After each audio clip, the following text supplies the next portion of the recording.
Joe, can you confirm that? Oh, hi, Joe. Can you say something again? I think you're on mute.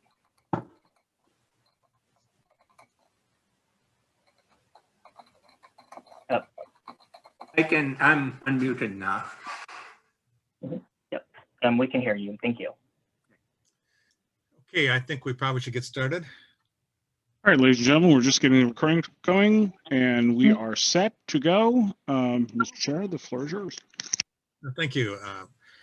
Well, I'd like to call the meeting to order of the Delta Independent Science Board, and in accordance with the federal, state, and local guidelines to protect human health, we are doing this entirely via remote access.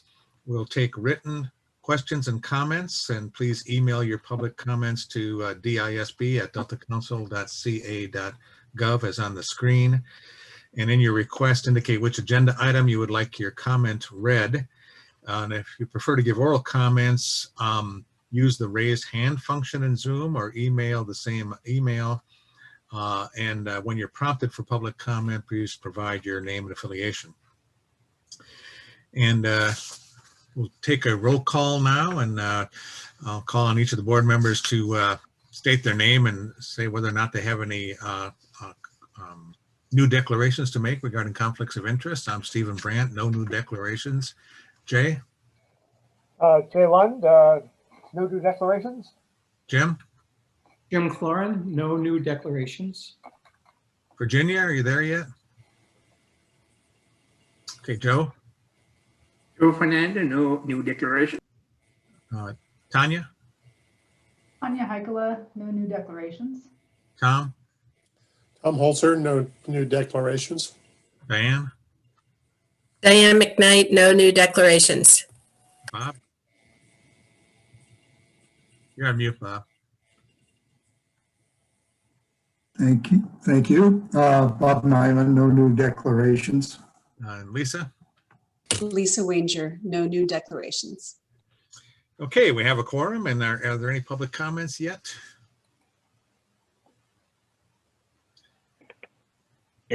Virginia. Virginia, do you have any new declarations? You're on mute. No, I do not. No changes. Okay, thanks. All right, we'll move on to number 2, which is the chair's report. And as you know, we're still under the guise of a curtailment of our Delta Independent Board activities due to the nature of our appointment right now.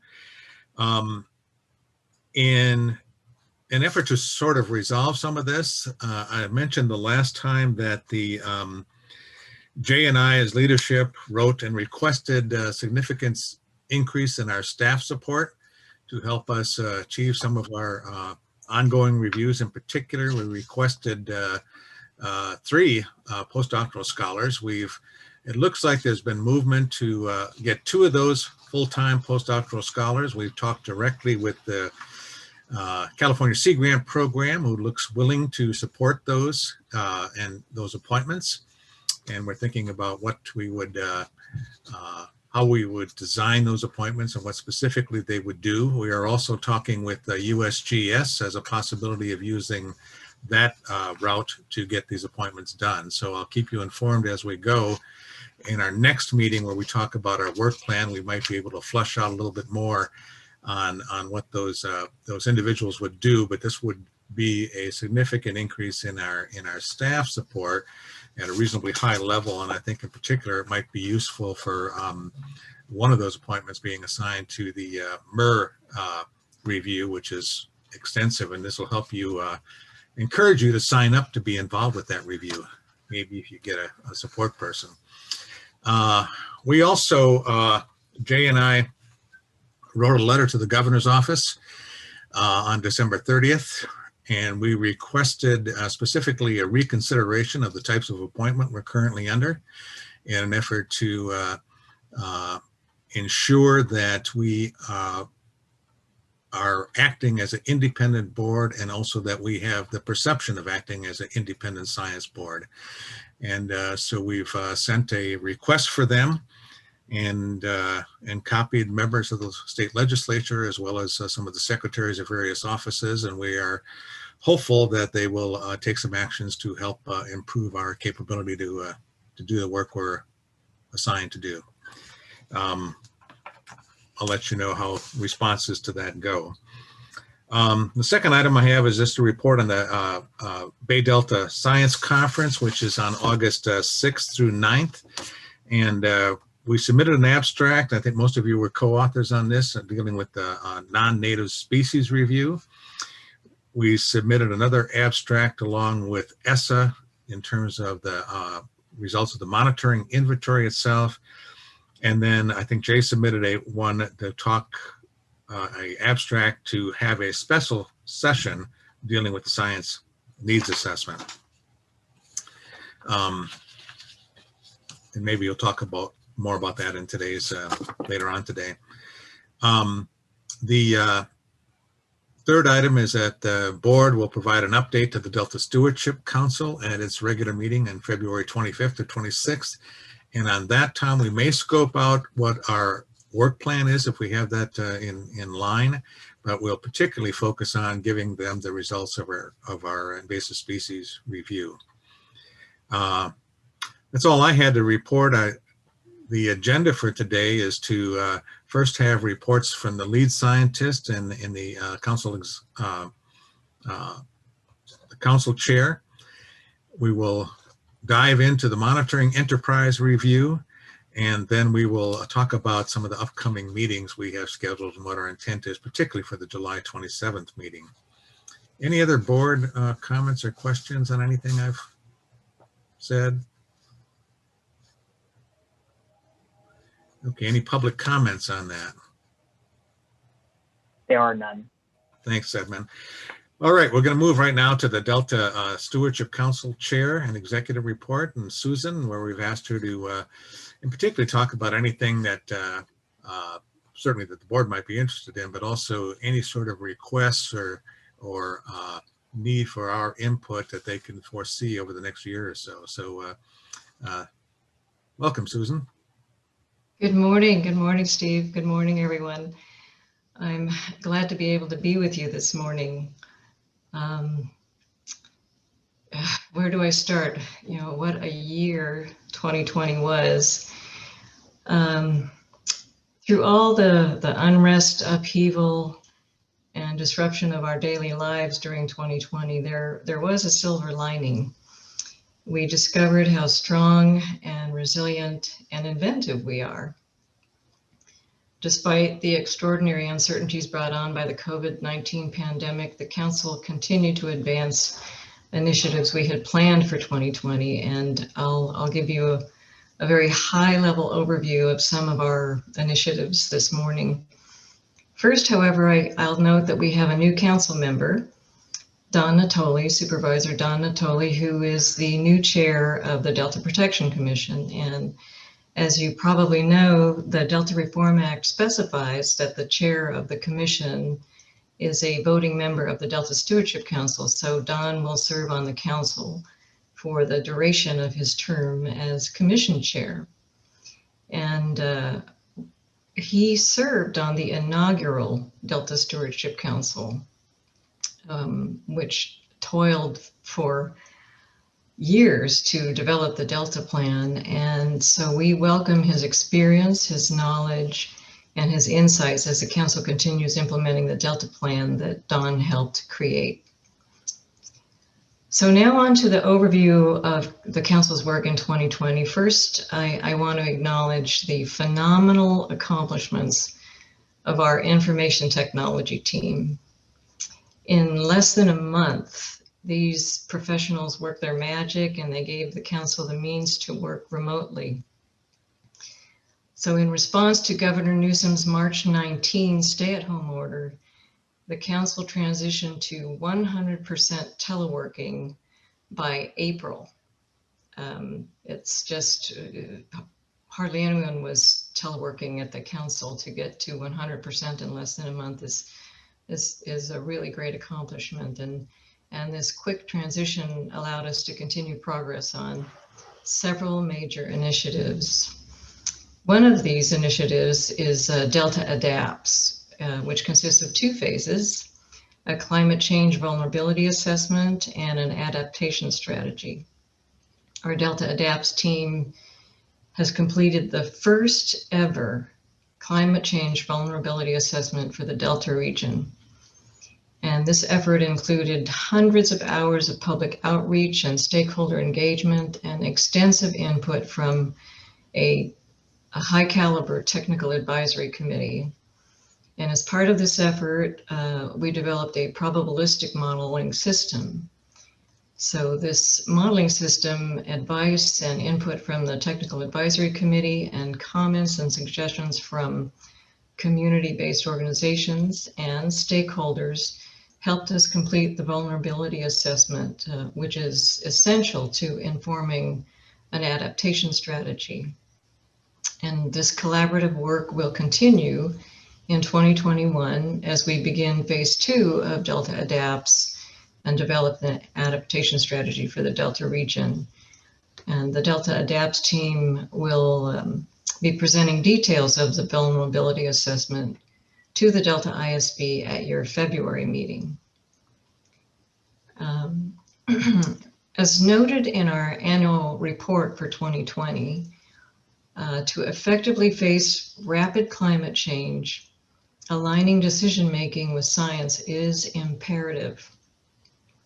In 2020, our Delta Science program began updating the Science Action Agenda, which will identify near-term science actions, identify major gaps in knowledge, promote collaborative science, and build a more effective Delta Science enterprise. One of the primary goals of the Science Action Agenda is to strengthen the connection between the problems natural resource managers face and the science needed to support effective decision-making and investments. And as you all know, the Council worked with the Delta Independent Science Board on a complementary effort, the Science Needs Assessment. Before beginning the Science Needs Assessment and the report, the Delta Plan Interagency Implementation Committee and the Delta Independent Science Board co-hosted a wonderful 4-part spring and summer discussion series and also a 2-day fall workshop. And during these virtual forums, regional decision makers and scientists and stakeholders raised concerns and shared ideas about how to better prepare for increasingly rapid change and long-term management of the Delta watershed. And I want to say hats off to Steve Brandt and Jay Lund and the Independent Science Board on putting those discussion series together. They were really well attended. In April, the Delta Social Science Task Force, which was coordinated by our Delta Science program and the UC Davis Coastal and Marine Sciences Institute, released its final strategy for better supporting the integration of social science in the management, policy, and science landscape of the Delta. And to take immediate action on 2 of the task force recommendations, we partnered with California Sea Grant to hire a social science extension specialist who will advance collaborative partnerships and catalyze research that will inform regional decision-making in the Delta. After a months-long recruitment and interview process, we hired our first social scientist at the Council, Dr. Jessica Rudnick, and she began developing a comprehensive social science agenda for the Delta region in December. And I'm really looking forward to what Dr. Rudnick comes up with. In May, the Council reviewed a preliminary draft of a proposed amendment to the ecosystem chapter of the Delta Plan, Chapter 4. This amendment was developed with extensive feedback from state and federal agencies, the Delta Independent Science Board, peer reviewers, stakeholders, and the public.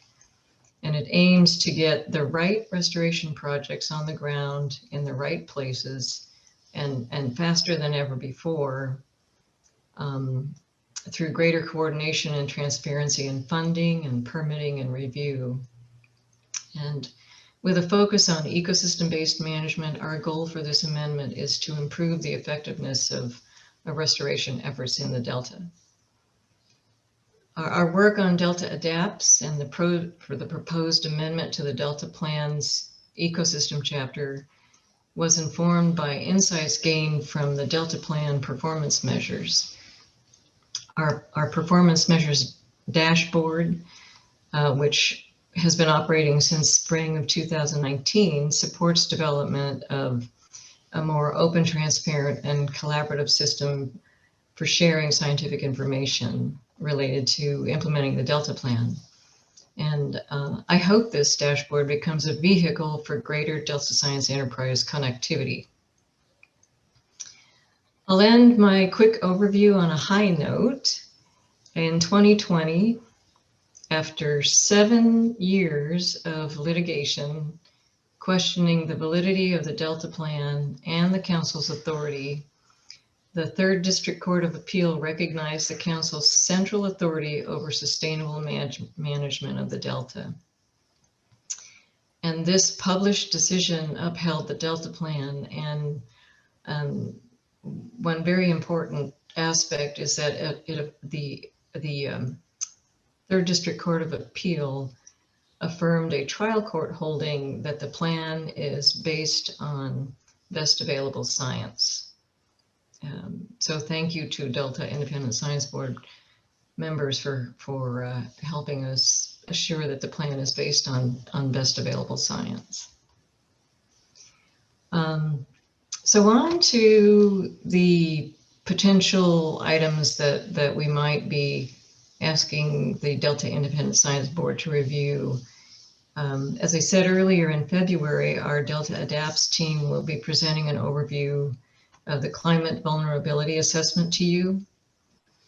And the Council is not planning on asking for a formal Delta ISB review of the vulnerability assessment.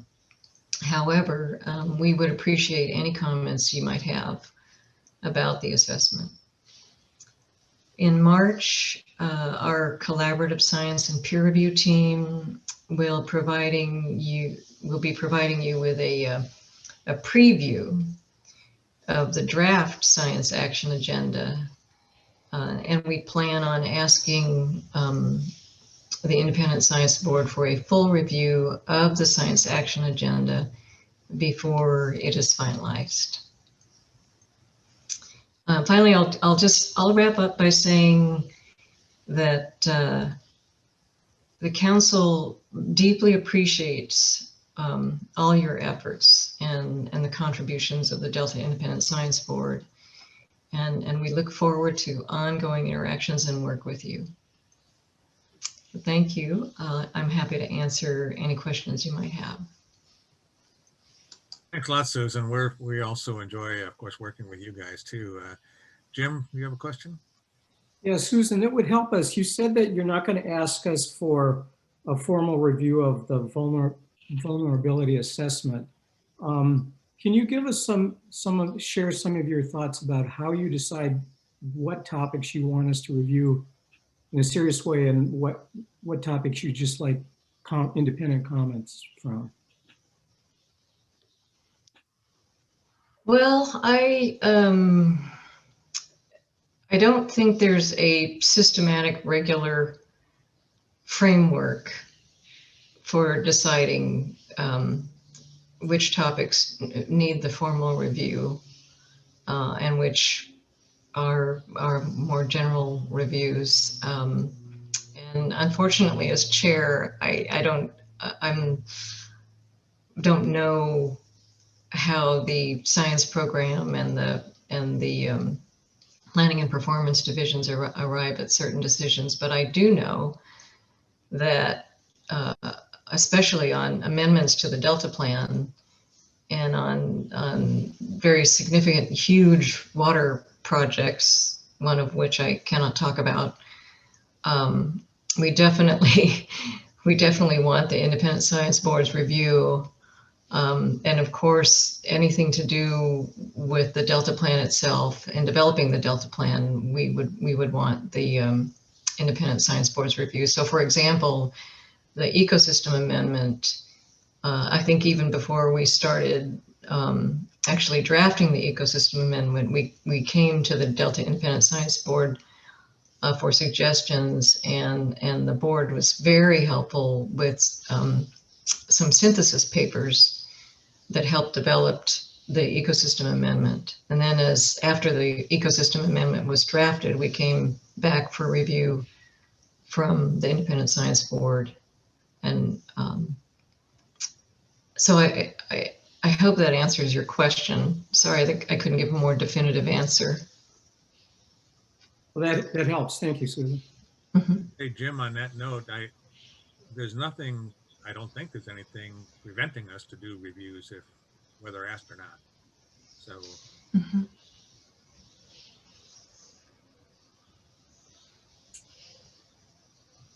And I have to say that it's not just the council that asked for the Independent Science Board's review. I think I mentioned at another meeting with you the last year, that the year before, the State Water Resources Control Board asked for a review from the Independent Science Board. So other agencies do ask for reviews from the Independent Science Board.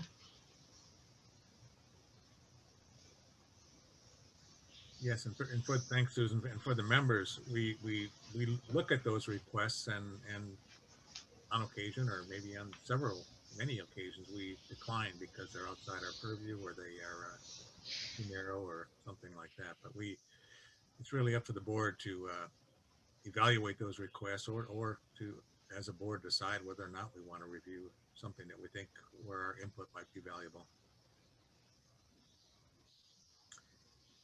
Any other questions for Susan?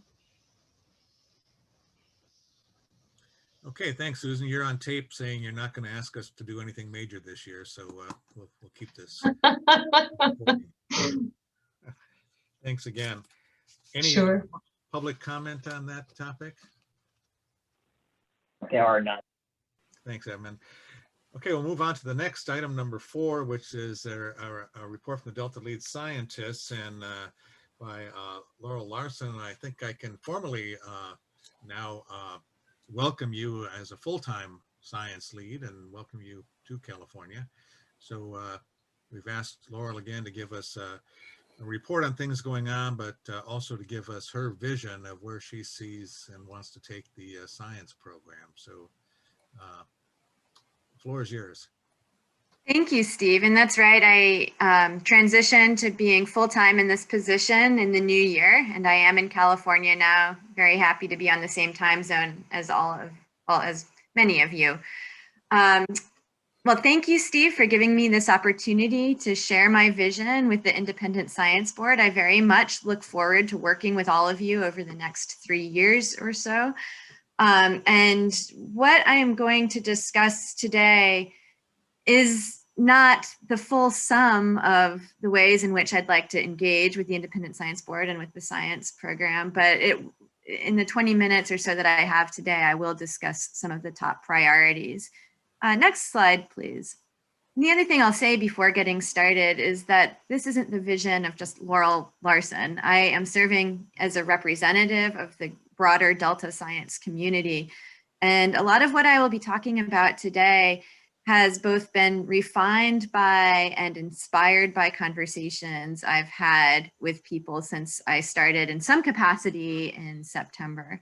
And in particular, a lot of the conversations that I've had since starting full-time have been incredibly inspiring. And so I want to give credit to people like Letitia Grenier at SFEI, Amanda Bull at the Delta Stewardship Council, and all of the program managers within the Delta Science program as well for inspiring many of these ideas and helping me refine them. Next slide, please. So I tried to put together a slide that compactly highlights the major emphases of my vision as lead scientist over the next 3 years or so. And I would say that all of these elements of the vision are united by the overall idea of galvanizing a proactive approach to Delta science. And I've underlined proactive here to emphasize it. I had a really interesting conversation with Amanda Boll yesterday about how often the Delta Stewardship Council and the Delta Science Program have been perceived as taking more of a reactionary stance to pressing needs for Delta science. And I think that reactionary stance has been born out of necessity. We're a relatively new state agency, and we've been tasked with the enormous job of putting together the Delta Plan and the Delta Science Plan, and then meeting the timelines outlined within those plans. And so now we are at a threshold, I think, where we're at a point where we could begin transitioning towards taking a more proactive approach towards providing the science underlying management for a resilient Delta. And I think a lot of the things that Susan touched on in her update are evidence of this transition towards a proactive approach. For instance, the Delta Adapts program and the vulnerability assessment are moving towards thinking futuristically about the Delta and envisioning different strategies to arrive at a resilient Delta. So the 3 tiers of my vision for adopting this more proactive approach to Delta science are to promote nimble, forward-thinking, convergent science. And I would say that this tier has been very much inspired by the big thinking done within the Independent Science Board and the recent memo that you have developed on promoting more forward-thinking, anticipatory science in a rapidly changing world. However, having the liberty to do that requires resources, and I would say resources in addition to what we have. It's difficult to adopt a proactive approach to Delta science during these times of austerity. And so another thing that I would like to do during my time as Delta lead scientist is to help develop some of those resources to enable what I am calling proaction, which isn't a real word, but I like this noun adaptation of the word proactive because it really does emphasize action. And then the third tier is an emphasis on clear communication. So communicating science and science needs with people who matter. There are many loaded phrases within this term, but one of the things that I want to emphasize is the word with. I don't view communication as being one way, as being the Delta Science Program telling resource managers about the state-of-the-art science. It's also, communication also involves listening. It involves listening to seldom heard voices within Delta communities, understanding how those communities and their decision-making processes fit in to the Delta ecosystem as a whole, and then also understanding what they need, what the science needs to provide, and what information is needed in order to engage in more effective decision making. So I'm going to take the rest of my time and go through and elaborate more on each of these tiers. Next slide. Starting with this idea of promoting nimble, forward-thinking, and convergent science. One of the things that has been discussed, not just by the Delta Stewardship Council, but by other entities such as SFEI, is the need to develop scenarios for planning for an uncertain future. This is something that should not just be done by a single entity, but I do think the Delta Stewardship Council is in a position to promote community development of scenarios.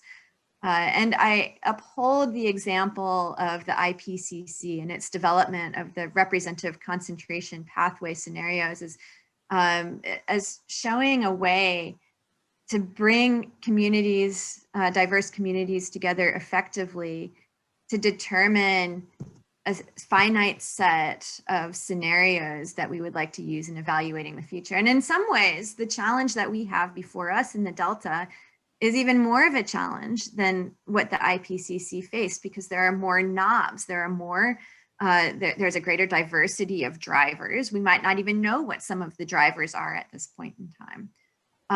But there is a greater diversity of drivers that could be prompting change. And I would say there's also a greater diversity of outcomes that we're interested in considering what constitutes a resilient Delta. We're managing the Delta for the co-equal goals of water supply and healthy ecosystem functioning. And that both of those things have many different components to them. And so I think there is a great need to come together as a community and decide which of these combinations of drivers we really want to examine and will help us in our decision-making process in the future. So this might be considering different extremes: wet, dry, hot, maybe cold extremes. Considering hazards. Earthquakes are a major hazard within the Delta region that will greatly impact our ability to supply large swaths of California with water, as well as ecosystems. There are a suite of management actions to potentially consider in these scenarios that include both flow and non-flow operations, water conservation alternatives at a statewide level, salinity barriers, habitat restoration. Species invasions might be additional scenarios that we would want to consider. Potentially other scenarios. This is where we really need to invoke forward-thinking anticipatory science. And so I would like to start galvanizing various communities to come together and have discussions about what these scenarios should be. Next slide. And I would say that once we've determined a finite set of scenarios that we want to use in our projections and in our planning, there are a number of really good resources for looking at the outcomes of those scenarios. San Francisco Estuary Institute has been putting together the Delta Landscape Scenario Planning tool. This is a relatively new tool that is ready to be used. Next slide. Oh, I thought I had one other thing. The other thing, I guess I'm talking about this a little bit later, but the other sets of tools that are available are a number of different models of flow and water quality and ecosystem processes. And a little bit later, I'll talk about the need to really integrate those models. And so here I reference work that's being done by the Integrated Modeling Steering Committee. And another component of my vision involves working with them to develop a modeling collaboratory that could be used to evaluate those scenarios.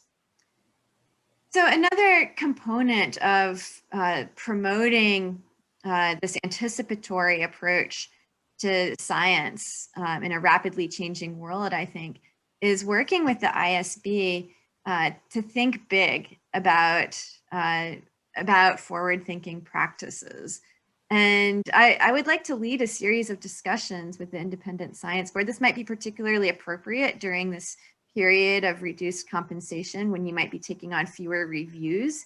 But we could, and especially as you're thinking about maybe transitioning to a 2 meeting per month model, we could think about devoting some time towards seminars in which we bring in outside speakers, maybe speakers who are well outside the biophysical sciences or ecological or human system sciences, to really inspire how we do this forward-thinking science. And so one of the topics I was thinking could be a really good topic for a seminar and associated discussion would be, how do we implement a practice of horizon scanning? And one thing that comes to mind here is an interview that I actually heard last week on NPR with the former director of the Capitol Police. And what he was saying is that during his tenure as director of the Capitol Police, he would consistently encourage his team to try to anticipate what sort of challenges they might face in providing the capital with security, to really think outside the box and think about what had not ever materialized in that sphere in order to anticipate what they needed to be ready for. And so I was thinking, inviting security professionals who are required to really think along these lines on a regular basis might provide us with some insight into really how we could do this process of horizon scanning. Other topics for discussion might be what ecosystem functions promote a resilient delta. This is something ecologists within the area have been thinking about for many years, but I think we do need to shift from thinking about managing the delta for individual species or individual water quality constituents towards thinking more holistically about ecosystem functions. And so this is something that I do think warrants more community level discussion and written products as well. Another discussion, another topic of focus would be, what are the potential thresholds or regime shifts that could tip the delta into an alternate state? And then, do existing performance measures chart these holistic large-scale ecosystem functions, and are they effective at charting proximity to these likely shifts? Next slide, please. So Susan talked a little bit about the performance measures dashboard, and I think this is a tremendous resource. It's amazing to see what has come together in this dashboard in a relatively short period of time. And the dashboard itself is an integral tool in helping us build capacity for rapid response to change in order to help us become a more nimble scientific enterprise. However, I do think that there are ways in which the performance measures dashboard could be expanded upon in order to promote, in order to really lay the groundwork for doing real-time forecasting relevant to management goals. Right now, with the dashboard, when you click on individual constituents, you'll see maps of where each of the constituents are monitored. If you do scroll down a little further in the webpage, you find a link to the original data source. I think it would be great to actually integrate that real-time data with the performance measures dashboard webpage and provide downloadable data through this portal, so that people who are working towards real-time forecasting of things like dissolved oxygen or salinity, or even patterns of fish movement might be able to access all of this information in one place. In addition to laying the foundation for near real-time forecasting that's relevant to management goals, I'd also like to re-examine funding allocations within the Delta Science program and develop a pathway for a rapid competitive funding mechanism. So the analogy for this in the National Science Foundation might be their rapid grants. It would be tremendous to be able to approach the scientific community in a year like the water year we've just experienced, a very dry year with large number of fires within the watershed, and fund work that is able to respond to these extreme events with immediate monitoring. So I'd like to work with people within the Delta Science program in order to figure out how we might reallocate some of our funds towards this mechanism.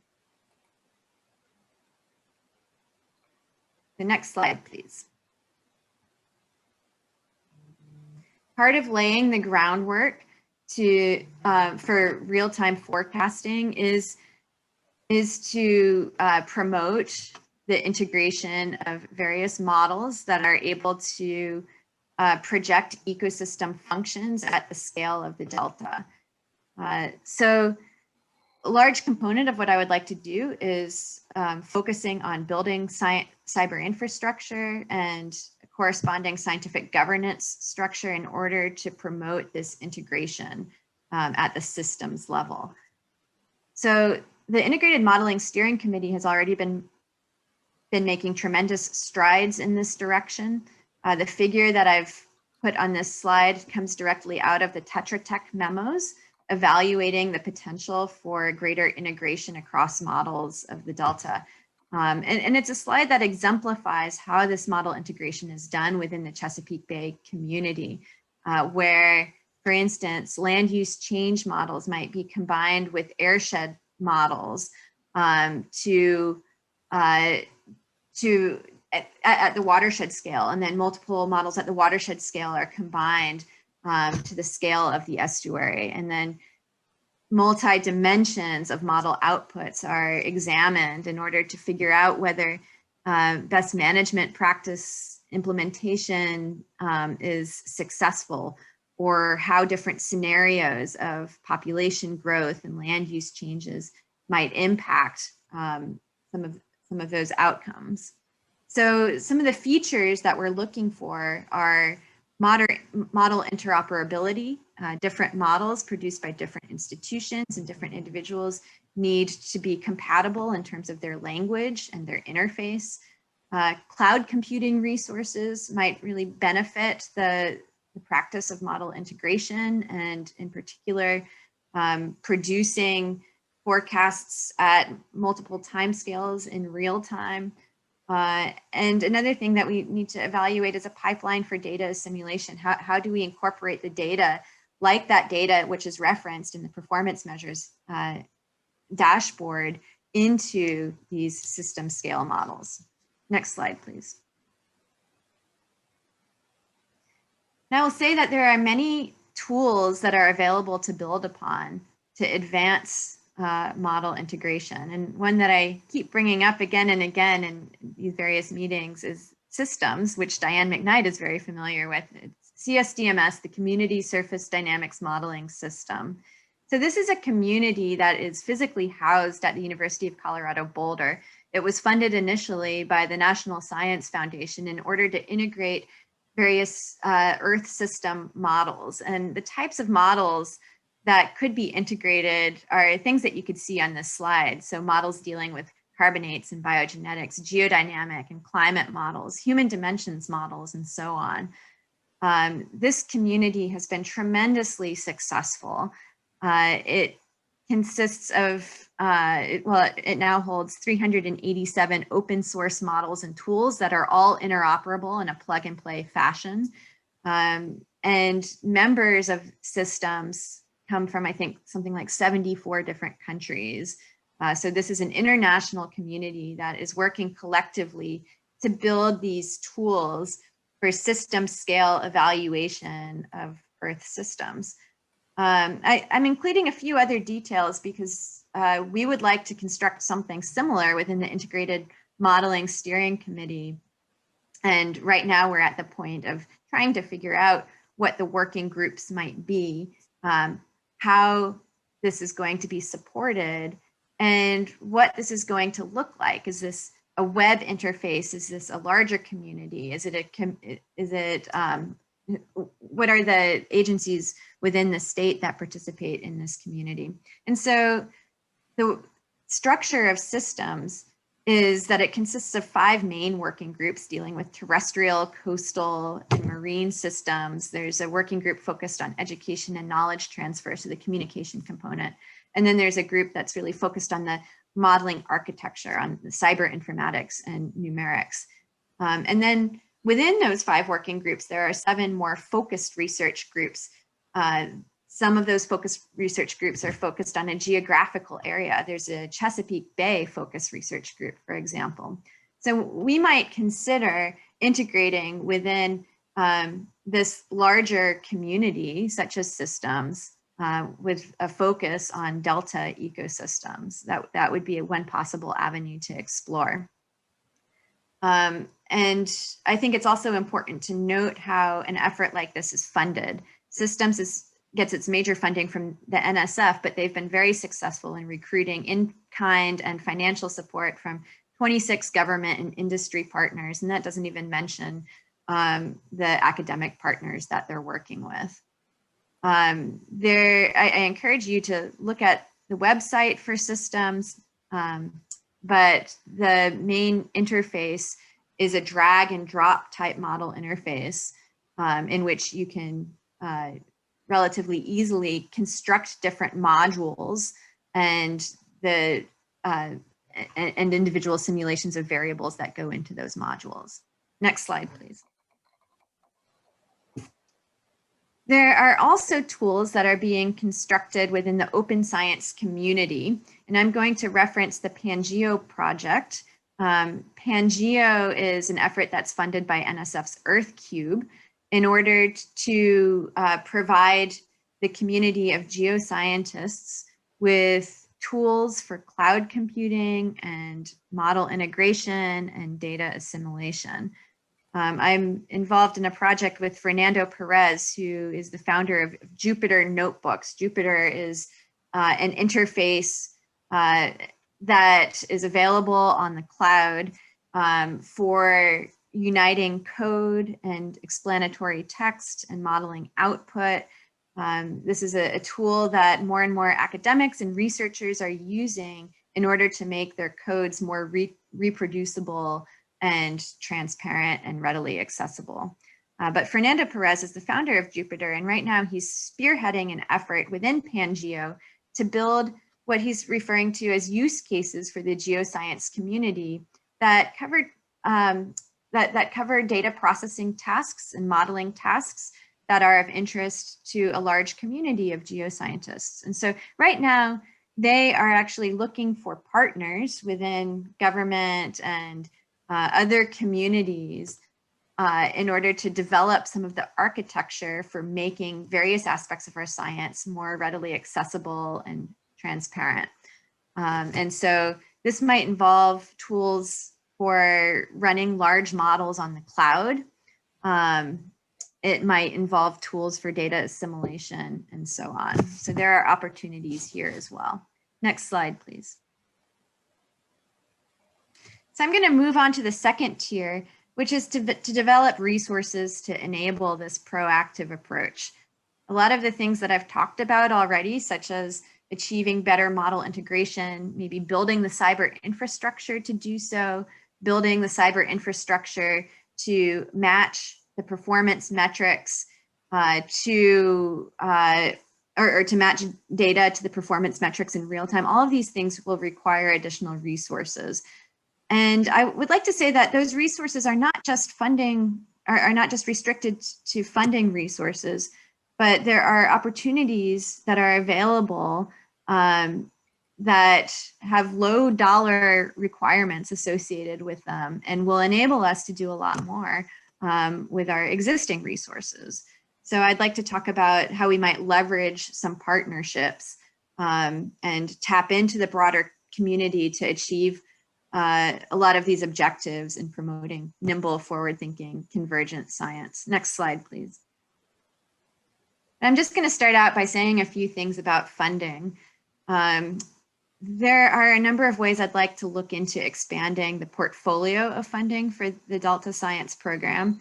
And one thing that I will consider doing is really helping to initiate and also provide support for proposal development for projects that are not necessarily spearheaded by the Delta Stewardship Council. So National Science Foundation has the Dynamics of Integrated Socio-Ecological Systems program. This used to be their Coupled Natural Human Systems program, but they fund large multidisciplinary, multi-institution proposals that look at how human systems and natural systems are inextricably integrated.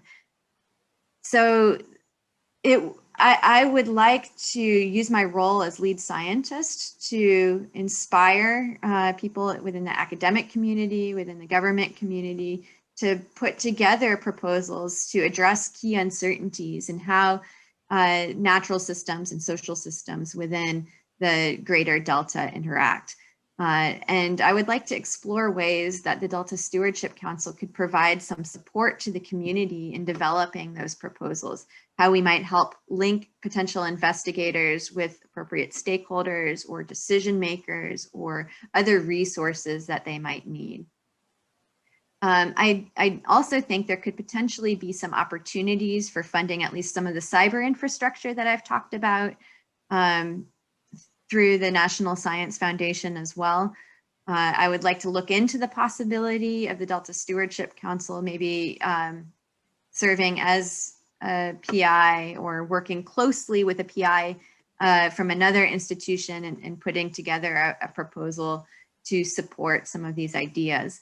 And something that I haven't looked into very much yet, but I think is worth making connections within the NSF to explore are the possibility of developing a new LTER site or a site within the Critical Zone Collaborative Network, a hub site within the Critical Zone Collaborative Network that coincides with the Delta. And there's a nice precedent for doing this. The Florida Coastal Everglades LTER, it receives a lot of funding from NSF to evaluate the sort of wicked questions that are similar to those that we face within the Delta. So one of the things I am planning on doing fairly early on is making connections with NSF program managers to explore possibilities and get a better sense for what opportunities for these large projects might be coming down the pipeline. I would also like to forge partnerships to explore other direct mechanisms of funding, not just through the NSF, but potentially through other federal and state agencies. And then I would like to make additional connections with foundations for funding targeted projects. And this might provide some funding for those forward thinking types of projects that I articulated a little earlier. One example of a foundation to look into forging a partnership with would be the Gordon and Betty Moore Foundation, which does fund a lot of California-centric work within their portfolio. Next slide, please. There are also opportunities to take advantage of existing resources. And here I'd like to mention the need to harness the power of existing data science programs and initiatives to promote synthesis. Here in California, we're really at a centralized hub for innovation in data science. People are coming from countries throughout the world to the Bay Area to learn data science from institutions, from local institutions, and then apply data science. And I will say that a lot of these students of data science locally are not just interested in harnessing data science for profit. Many of them are interested in harnessing data science for the greater good, for understanding health systems or environmental systems, for example. So I'm just going to highlight a few of the opportunities here, and I'm conscious I'm running a little long on time, so I'm going to try to go through this quickly. Next slide. I think there's an opportunity within the Delta Science Program and the Independent Science Board to identify a key set of questions and challenges that can be addressed with existing data sets and synthesis activities. And then to partner with resource hubs such as the California Water Data Consortium to identify which of the existing data sets might help address those questions. And I put a two-way arrow here because I am recognizing that the process of identifying data sets and identifying questions is somewhat intertwined.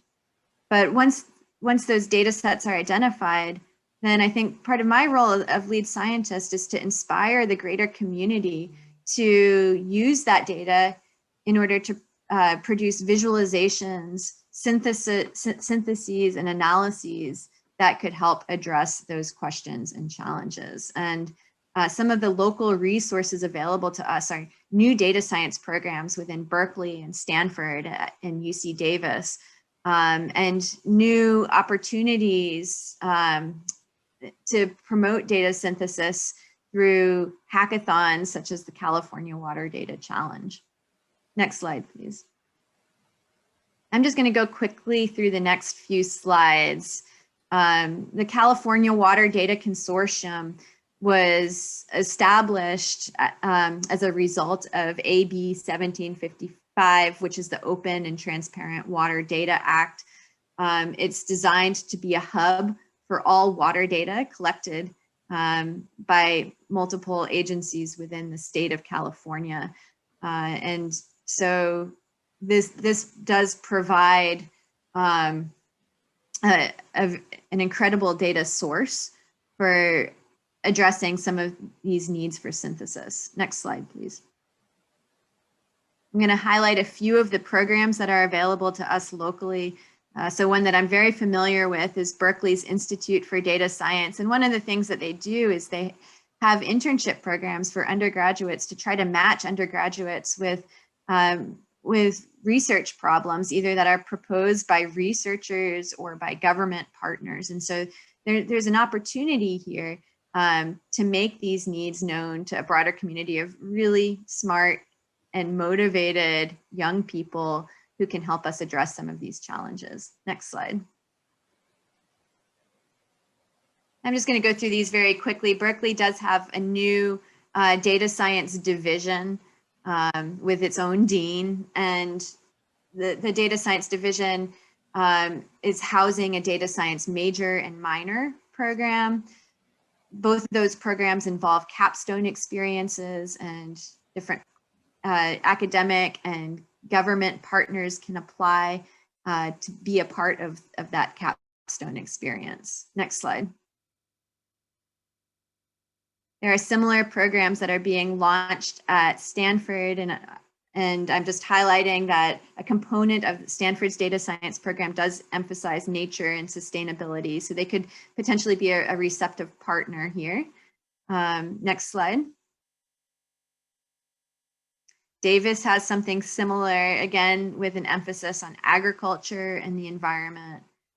Next slide. And the Berkeley Institute for Data Science has been involved in the California Water Data Hackathon, which promotes matching not just students, but other people within the community with data sets and projects that need to be done.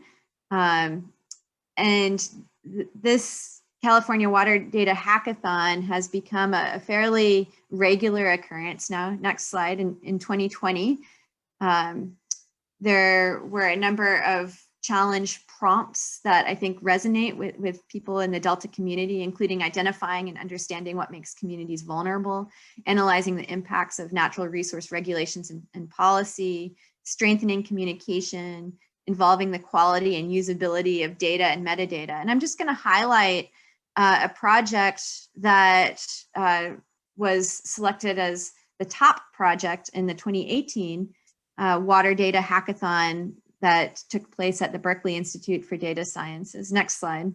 Do this in about a minute? Pardon me? Can you do it in about a minute? Yes, I can.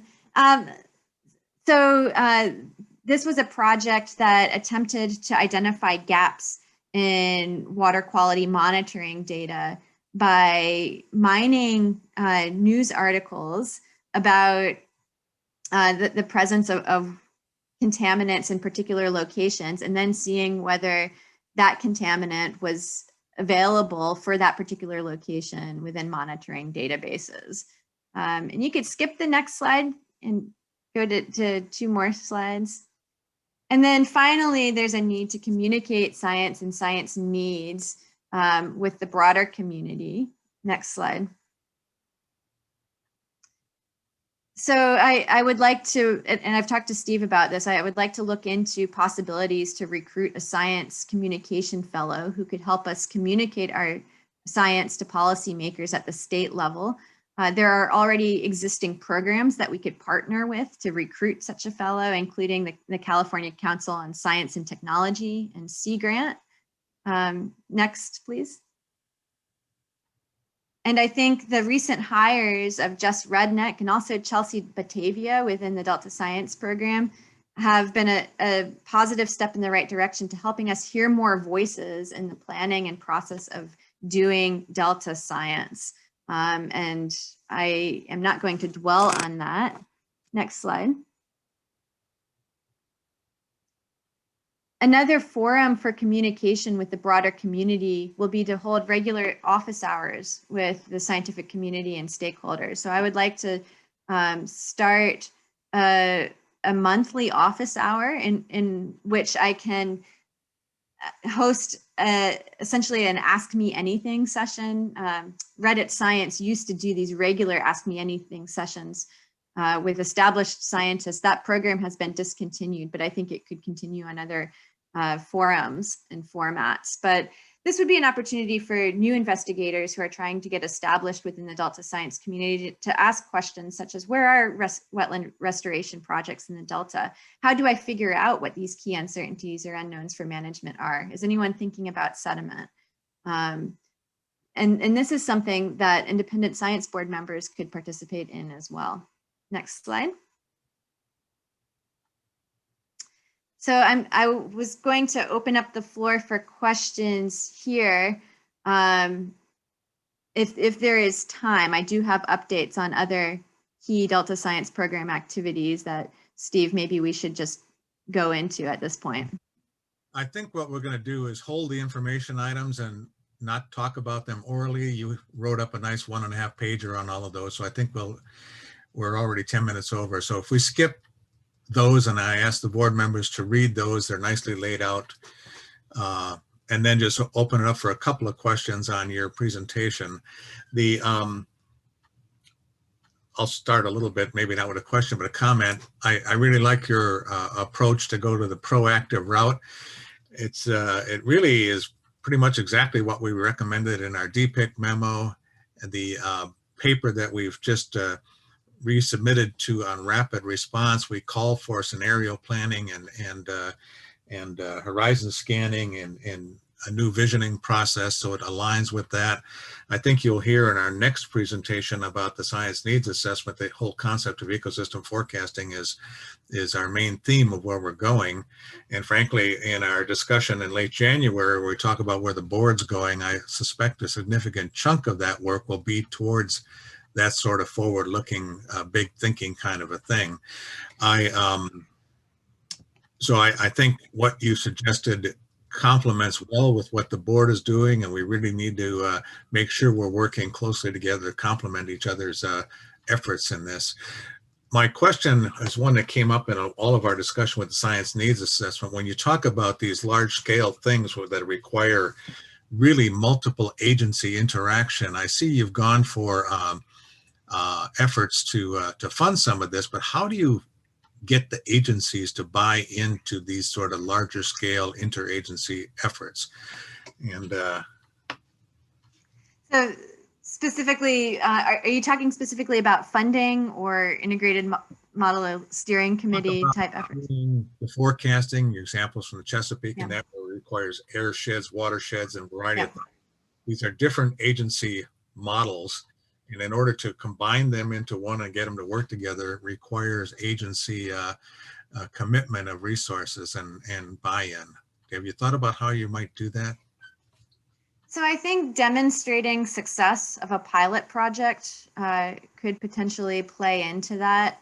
A large component of that, though, just involves forging connections with critical people within those agencies, listening to their needs, and then figuring out how such an integrated effort could also help advance their needs as well.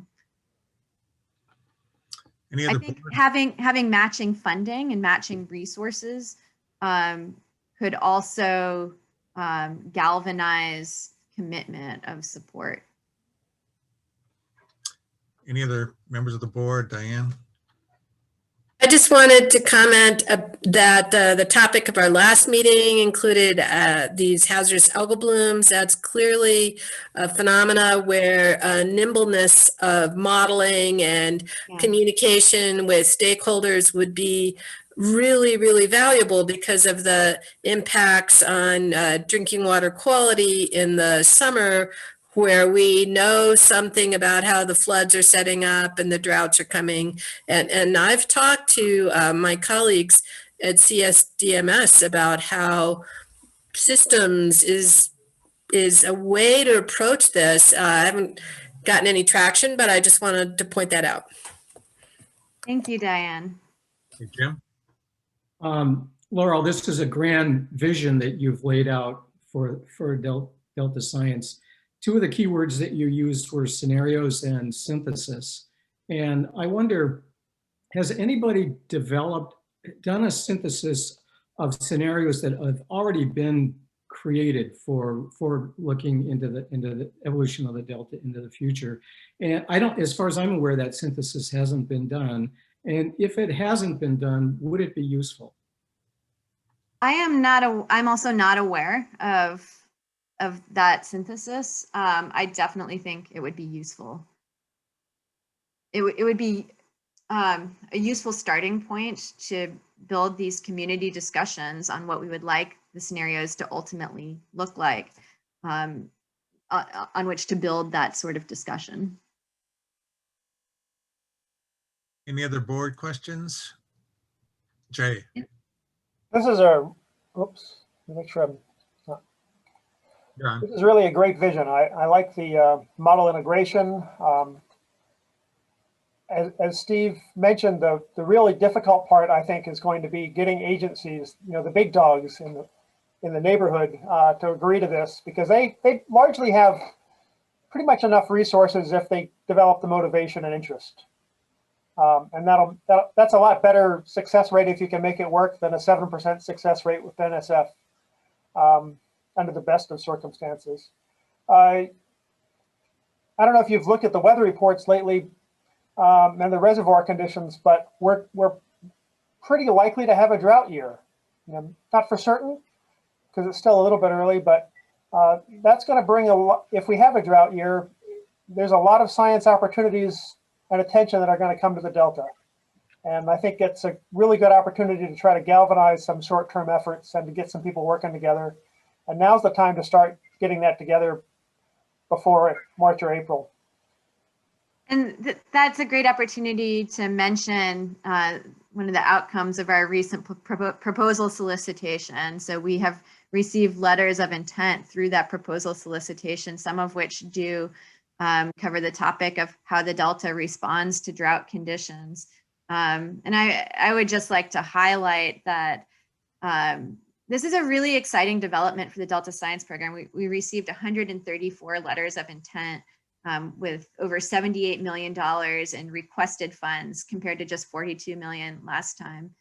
And this is a little bit of a tangent, but I would say that this really illustrates the growing competitiveness of funding through the Delta Science Program and the growing extent to which our program is getting onto people's radar.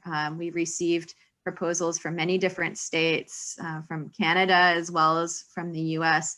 And so demonstrating the growing competitiveness of our funding program and our ability to fund projects such as how the Delta ecosystem responds to these extreme conditions is, I think, an important component of demonstrating what we could do with an additional influx of funds.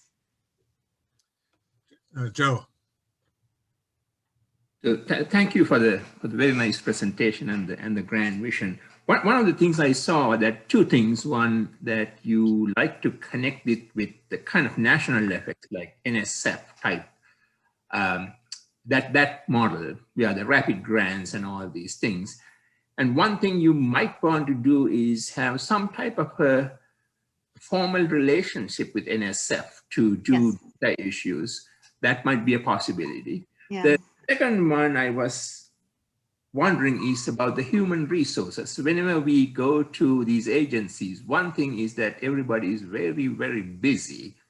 So when you are trying with a new plan or some mode of operation, one thing will be the human resources issue. So did you think about that, how to basically exploit in a limited domain?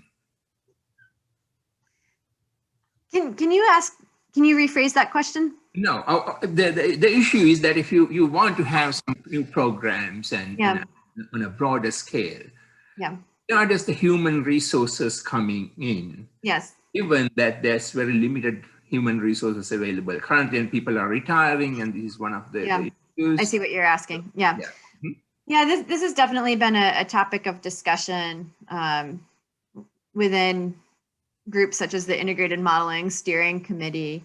I do think that a part of the funding that I am trying to bring in, or I will try to bring in, would support additional personnel, a lot of whom would be on the cyber infrastructure side. But I think the other thing I was trying to emphasize is that we could think creatively about how to meet these human resources needs as well, by recruiting additional postdocs who might be available through some of these other programs, like the California Council on Science and Technology Fellowship Program or Sea Grant Fellowship programs. And then there is a tremendous pool of student researchers within the area that they're eager to do something that has a connection to real world management, or that has a connection to the environment. And I do think that there are ways that if we're very focused in the types of questions we're asking and our ideas on how to approach those questions, we could recruit some human resources through the pool of students in the area. But I agree that a lot of these larger programs that I'm suggesting will need funding support for additional personnel. And also, I like the idea of some pilot things, just to put the credibility there. Very much, yeah. Well, thanks, Laurel. I hate to cut this off, but this will be one of our topics, particularly in January, that we'll be talking about in general and probably in many meetings to come. And Steve, if I might say, I'll share my slides with members of the Independent Science Board so that you can see the updates that I unfortunately did not get to. Thanks. And the updates, I know you gave a 1.5 page text on the updates, so that's yeah. There is more information on the slides, especially with respect to our upcoming issue of SBDS. Okay, thanks. Edmund, do we have any public comments on this? There are none. Okay, let's move on to item number 5, which is the science needs assessment. I'm just going to skip my introduction and move right to Jay, who's going to talk about what he's hoping that he can get out of you guys with respect to the recommendations. Jay, you're on mute. You're on mute, Jay.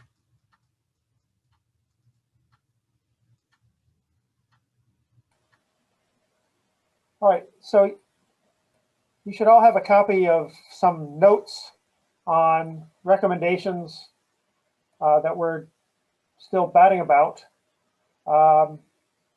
for science needs assessment. There's a section of ideas on sort of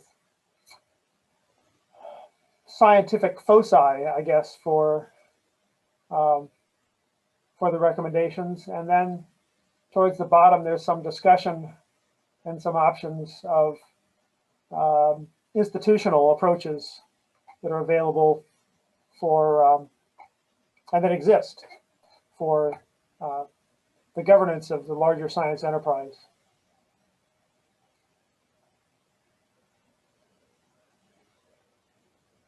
Can I elaborate on that a bit?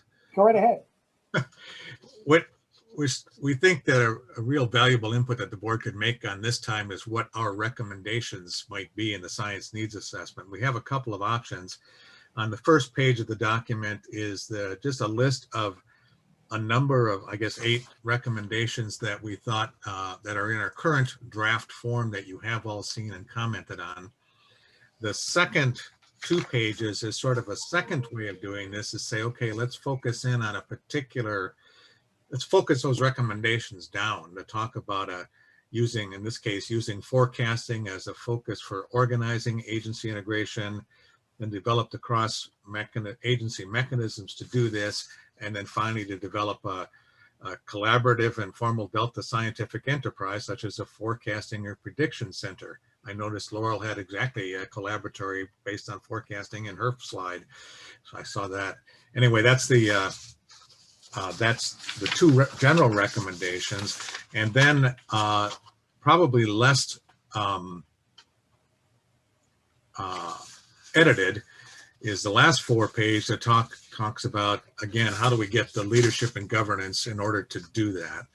So we're really looking for your input, open discussion now, or detailed input on the recommendations, because ultimately we're hoping that the board itself will be able to approve the recommendations that come out of the science needs assessment, and that they would also come forward as science board recommendations for things.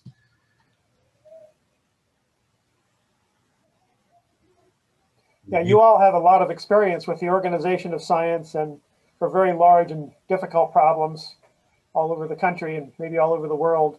And so I'm sure you have some sage advice on both the organization of scientific foci to keep the thing intellectually organized, but also on the organization so that the people can be pretty well organized. Tom has his hand raised. Tom.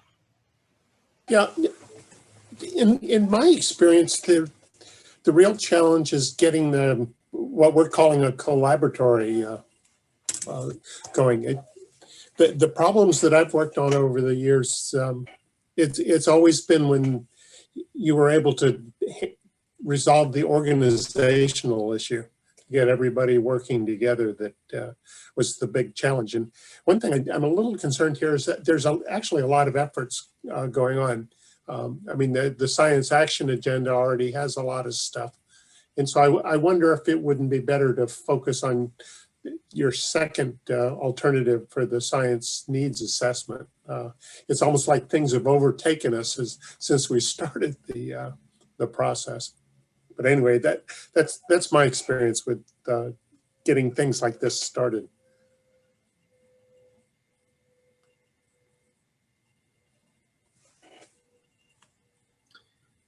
I'm sure you've all had a lot of time to read this document, but I'm sensing that you might want more time to read it. And Diane has her hand up. Okay, Diane. I wanted to say I thought option 2, I really like the idea of that, but somehow emphasizing this idea of nimbleness and responsiveness and being able to move quickly in addition to having all this collaboration, because from my experience, you know, when I was with the USGS and we were trying to collaborate with the National Wildlife Service, or, you know, these other agencies, you know, getting everything up and running so there's not too much that can hold back if you need to move quickly. So adding this nimbleness idea to the option 2 might be good.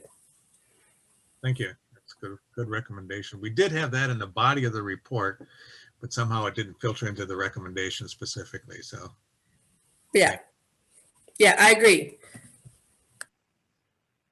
And Steve, I'm not sure if you're able to see the raised hands, but we have Tanya and Lisa.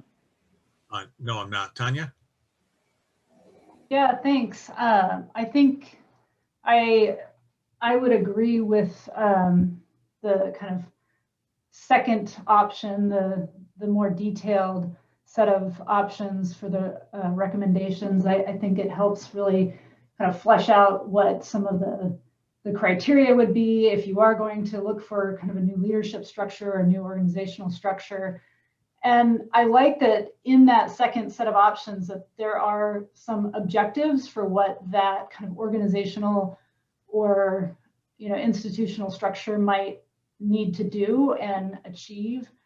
But one of the things that kind of struck me as I was looking at the tables that are put forth in that second option around the current leadership that exists, and then some leadership and governance options for the agency spanning, is that, you know, we may not find one single organization that's available to do all of those objectives that are laid out. And I think it might be helpful to perhaps look a little more specifically at whether or not we have some of those leadership capabilities already within the organizations and institutions that are operating, and then what's missing. What's, do we need just some wholesale new thing to do all of these objectives, or do we really need maybe a couple of these objectives as the focal area, because there is leadership in some of these other things. And looking at Laurel's vision that she put out earlier, I think there's great leadership from the Delta Science Program on some of the issues that we're concerned with here in the science needs assessment. So, I might push for a little more fine tuning on, I guess, that kind of second option there, in terms of where are really the missing pieces of leadership. Do we want more leadership on the coordination of the agencies, more on the financing, more on the integrated modeling, et cetera? So that's where I would go. Thanks, Thank you, Tanya. Tanya. Just to clarify, the two options at the first few pages are for the scientific foci, and the discussion about leadership and governance is completely separate. Okay. It's not necessarily part of option 1 or 2. Okay. Yeah, and thanks, Jim. Yeah, option 2, bullet number 3, which is on page 3, outlines, as you mentioned, sort of the qualifications and properties we would expect of a leadership governance entity. And then, but it doesn't go into what I think you're suggesting. If you go back and then follow that, pages 4 through 7, outline some of the existing things. And I think then taking those properties and going and looking at what we currently have and doing what you say, like what might be the gaps or who could provide certain functions, would be a valuable exercise. So. Yeah, there's no doubt that whatever science enterprise exists in the future, if even a better one than today, is going to be pretty decentralized. Lisa? Well, I think Tanya covered some of what I was going to say. And it's funny, I'm getting a new perspective on this as other people make comments, so I'm a little bit hesitant right now to weigh in fully, but I do think you want to think about the audience and what's going to motivate them. And so in some ways, I almost want Laurel's reaction to this. Like, how do we complement what the council's already doing? How do we give people a real incentive to want to work together? So to me, it's insufficiently problem focused to create that kind of incentive. That's the second, I'm going with the second part because I liked that better too. I think you do need just enough specifics to get people, like, so it doesn't sound like you're just being academics, like you need to do better. And people are like, yeah, thanks. So I like a little more specifics, but I think, like, coming from the Bay program, I'm obviously very influenced by that. Laurel brought that one up. I do think what really got the community working together very effectively was having a legal mandate to, a TMDL. Like the program existed prior to the TMDL, but it really wasn't focused on the right questions until we had the TMDL.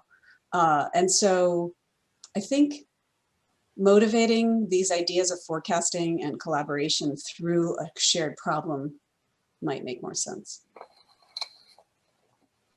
It's a really good point. Yeah. So Jay, can we ask folks to have a quick look at these or a real look at these? Remember, this is like chapter 5 out of the report. So some of the rationale in that is you've all had chance to comment on that, and that's under it needs some major revision. And but in terms of true, but like us, many people will only pay attention to the recommendations or the summary, so it has to be captured. Yeah, that's why you're seeing those first. So if you have comments that you'd like to send to us, please do, written comments, or if you want to just give us a call and talk to us. All those, and any means you want to communicate them is fine. Our goal is to have a major look at that to do a revision, get it back to you, and then that be a major topic of discussion at our early February meeting. Jim? You're on mute. You're mute, Jim. Maybe this is outside the scope of what you wanted to talk about today, but my comment has to do with the earlier chapters in the document. And one of the things that really struck me when I read the document at the beginning was that I got the sense that it was trying to communicate a concept that we haven't done very much forward-thinking science. And that bothered me because I know that there is a substantial amount of forward-looking science that's already been done. There are many different scenarios that have been developed for future changes in the Delta. And so one of the recommendations that I have, and it might not be a recommendation that goes in this report, I think there's a need for us or some group to do a synthesis of those scenario building activities and outcomes. First of all, to tell us what range of futures has been depicted in scenario planning. And the second is to identify really important gaps where we haven't done scenario building. And this is why I posed this question to Laurel. I wanted to get her sense of whether this is important or not. I think that's a really good point, Jim. I mean, certainly you can go back for a very long time and see people that have done forward looking on the Delta, because it's obviously important for a lot of ecosystem and water supply and local purposes. But I think perhaps maybe we should rephrase it and reframe it in the sense that we have dozens of agencies that are doing their forward-looking activities, but as a whole, we haven't done it very much together. And that maybe has stymied some of the conversations and the crosstalk needed to really have more effective forward-looking discussions and science. Okay, well, I'm going to ask you all if you have any comments to go ahead and provide those to Edmund, I guess, for distribution to, I think Jay and I and Tom are on the writing team for this.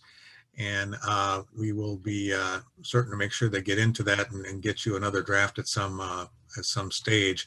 Again, I hate to cut this off, but I know we're scheduled to end at 12:45 and I don't want to miss anything on the monitoring review. Any public comments on this? Edmund? There are none. Okay, let's move on to item 6, which is the monitoring enterprise review. And as a background, this review was placed on hold actually since for at least the last 6 months or so, given issues with compensation and so forth. And so the purpose of today's review is to give you a background on what the review has entailed to date and what we think is important to do. And I would really like to end this up with maybe 2, even 3 volunteers with the promise and quotes of a postdoctoral scholar to help to take the lead on, to take the next steps on this over the course of the next year so that we can finish this review up. We really need 1, 2, or 3 people to dive in and take this on as probably one of their primary, if not the primary responsibilities over the next year.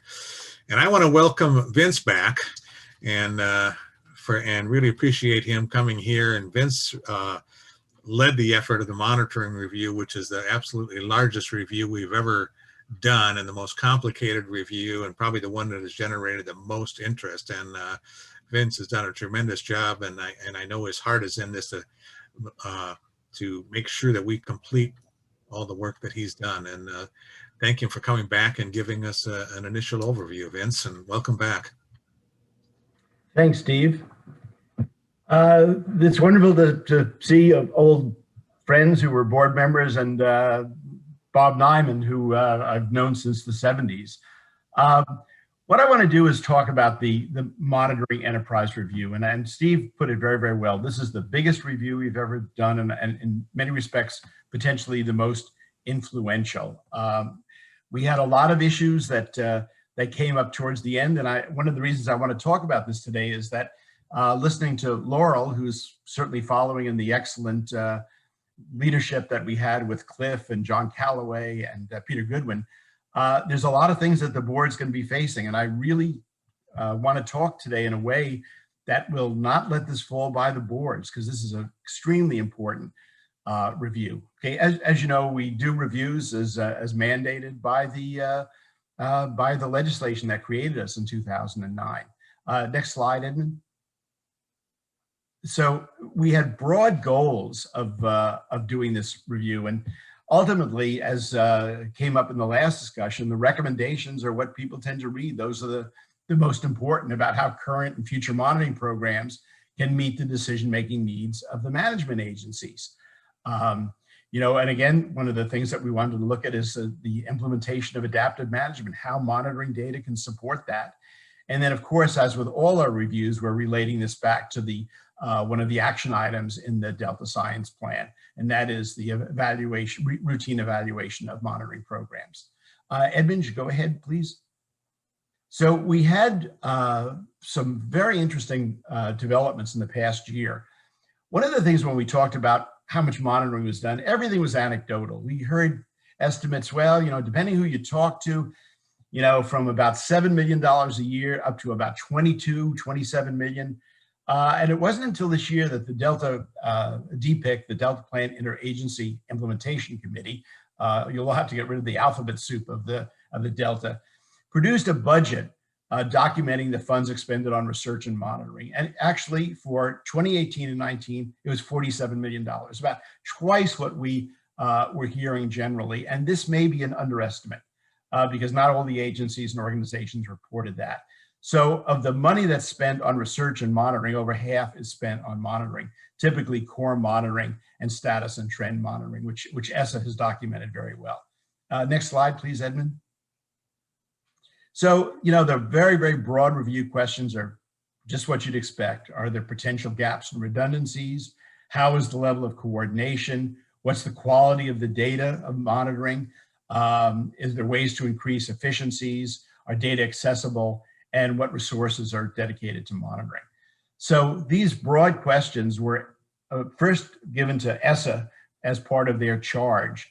ESSA is a consulting firm based out of Vancouver, and their contract is about $500,000 to produce the work. And I want to compliment them. They work very, very closely with the Delta Independent Science Board in coming up with their mandates. Next slide, please, Edmund. So there was a series of products, to sound like a consultant, that were produced. The first thing they did was they basically looked at 5 long-term, very complex monitoring programs. And, you know, some of the usual, Brisbane in Australia, the Everglades, the Great Lakes, some of the ones you would expect, and look at methods that they used and lessons that could be learned and applied to the Delta. That was their first report. Then they did something that was very interesting. They held a workshop that about 80 people attended, and these were monitoring practitioners, managers, et cetera, to look about how the monitoring enterprise worked in the Delta. It was a full-day workshop, very, very active. A lot of information was brought up, and a brief report was put out, mainly about the kind of the summaries of some of the questions that were asked through Mentimeter. Then the third, of course, was the monitoring inventory, and Cheryl Patel is going to talk about this today. This is a really valuable tool for the Delta, which will be part of the science tracker. Then they did an inventory report that did some analysis using this inventory tool. And then finally, the final report was a comprehensive synthesis. And this came out really towards the beginning of 2020. Now, the component 2 was what was being done by the Delta Independent Science Board, where we basically had questionnaires and detailed comments on those, and I'll discuss those briefly. We plan to have detailed interviews with monitoring specialists in the Delta, and then we have the beginning of a summary of past reviews and literature. And of course, the goal, as in all these reviews, is to develop specific recommendations. Next, please, Edmund. So if you look at what we did so far, we had brown bag seminars, and these have all been summarized. And of course, they're all available on video about the monitoring issues. We did a literature review of monitoring and annotated bibliography of all the monitoring programs that are undergoing the Delta, and then the review of those programs. Then, of course, the monitoring and analysis that ESSA did. And then the questionnaire, we sent that out. We got 34 responses that we'll talk about a little. What we didn't get to, and it was a variety of things, one of which was, of course, the funding, but also so many things were coming up. The issue about rapid change and everybody getting involved, that DPIIC suddenly becoming interested in this, the science need assessment that drew many of the people that we had working on this, the working group, or the lead authors, as we're usually referred to as, into a variety of other things. Then we did prepare a series of recommendations. And the way these reviews work, at the level of the writing group or the lead authors, there's usually approval, and then they're brought to the board. We prepared a first draft of recommendations, but these were never reviewed by the entire writing team and never really went to the board. Likewise, we prepared a first draft of everything except for the interviews and the questionnaire.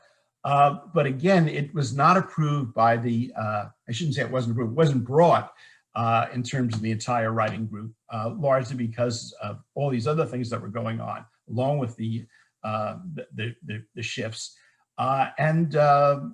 Basically, it was just prepared by a couple of us. And so that's really where we are with this. I think we're passing on a good product for you to work on and to finalize, but I want to emphasize this has not been approved by either the entire writing group or the entire board. Next one, please, Edna. So as Cheryl will talk about this, we spent a lot of time coming up with what could be in the inventory in terms of metadata. And there's the obvious things like the monitoring activity in the program and the organization, how to contact different people. Cost, which is, I'll mention later, was very, very difficult for us to get a hold of. I know that's something Steve has always been very interested in, the past reviews. The relevance in terms of the metrics that were used, the themes, the monitoring drivers, et cetera, the data, whether it was QA, QC'd, how it's managed, what's the access to it. And of course, a lot of detail with the nuts and bolts, the sampling design, the number of years, frequency, timing, et cetera. All the things that you can imagine would possibly be available in a specific monitoring program. Next one, please, Edmund. Now, we also spent a lot of time looking at drivers. Now, the number of meetings we had with ESSA where they came down, or phone meetings where we went over this list, it just went on and on until we kind of all agreed that we had things that were not going too deeply into the specifics, and yet were very, very useful. And Cheryl will mention about how this is used in the monitoring tool, but we have drivers that are socioeconomic, we have environmental drivers, habitats, species, management actions, all of which can be accessed by the inventory tool, which I do want to editorialize and say, I think this is an incredibly valuable thing that ESSA produced for us. Next one, please. And if you look at this in terms of management themes, which is what we concentrated on, there's really 7 of these. The ones you'd expect: water supply, that Jay and Joe and Tom have written a review of. And then of course, floods, habitats, native species. Invasive species is a review that's coming out soon. And then of course, water quality, which we did a review of, and then land use. Next one, please, Edmund. So we're gonna have a demonstration by Cheryl Patel on how this inventory tool and the database work. And I think you'll probably be pretty impressed by it. At least I've been every time we've looked at it, and it keeps on advancing in terms of its usability as the Delta Science Program personnel and others use it in terms of testing it out, looking for gaps, etc. Next one, please. So let's kind of look at what the ESSA produced by the end of their contract, and look at this basically in terms of those original goals we had. Like the first one is, are there gaps and redundancies? And again, we looked at monitoring needs, profiles, and like you'd expect, there was a lot of variable coverage. All have some coverage, but none were really what ESSA viewed as being sufficient for the question. And then there were some, like there were really big gaps in like dredging, monitoring dredging. And the question that comes up though, is this because the regulatory agencies feel that they don't need the data, or is it that that just the data isn't there, even though it is a big issue? And of course, the limitations in monitoring invasive species and contaminants. Not all contaminants, for example, methyl mercury is very, very well monitored. And I think the importance of the interviews, they'll provide management perspectives on these two questions about the issue of, whether you need more monitoring and contaminants, or in fact it's sufficient in terms of management needs, their needs, and likewise questions with things like dredging. Could you go ahead, please, Edmund? Now, the second one was, level of coordination. They did a very interesting network analysis where they looked at the different agencies and they looked at how they were cooperating. And if you look at those kind of scratchings on the bottom, you can see how the coordination among these in network analysis kind of has, very, very different levels. If you look at that first one, you have very strong networks that are all interacting together, and these would be channelized habitats, riparians and floodplains, tidal wetlands, fish, benthos, hydrology. But then again, if you look at that kind of lower right, you see the most fragmented, where there's almost no interaction or no apparent coordination by the network analysis. And these included, habitat changes, transport, service corridors, amphibians, reptiles, mammals, things like that. So you have a continuum among these network connections in terms of how the agencies show coordination. Next, please.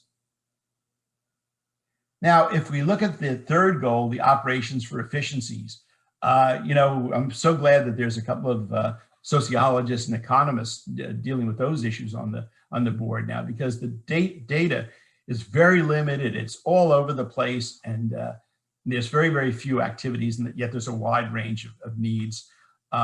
Environmental data, one of the obvious things is using standardized equipment, calibrating equipment when you're using it in different areas, consistent protocols. There's really a strong need for that as well.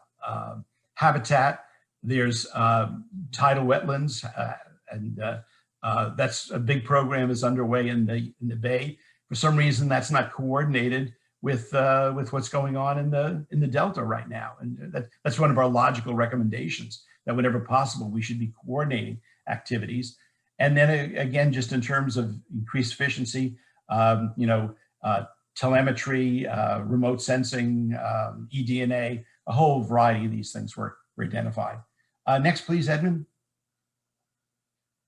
Now, in terms of the data quality, if you look at the accessibility and the monitoring guidance, the QA/QC, it's roughly for most of it is floating around half, with the exception of the accessibility, and again, about around half for what's machine readable, and when they're available for 1 year or less time frame of sampling. The one thing that we really could not get information, or ESSA and we could not get information, was on funding. Like I said, we now have a figure of $47 million, but when you look at the individual reports, startup and annual costs, they're typically about 25% of the monitoring activities.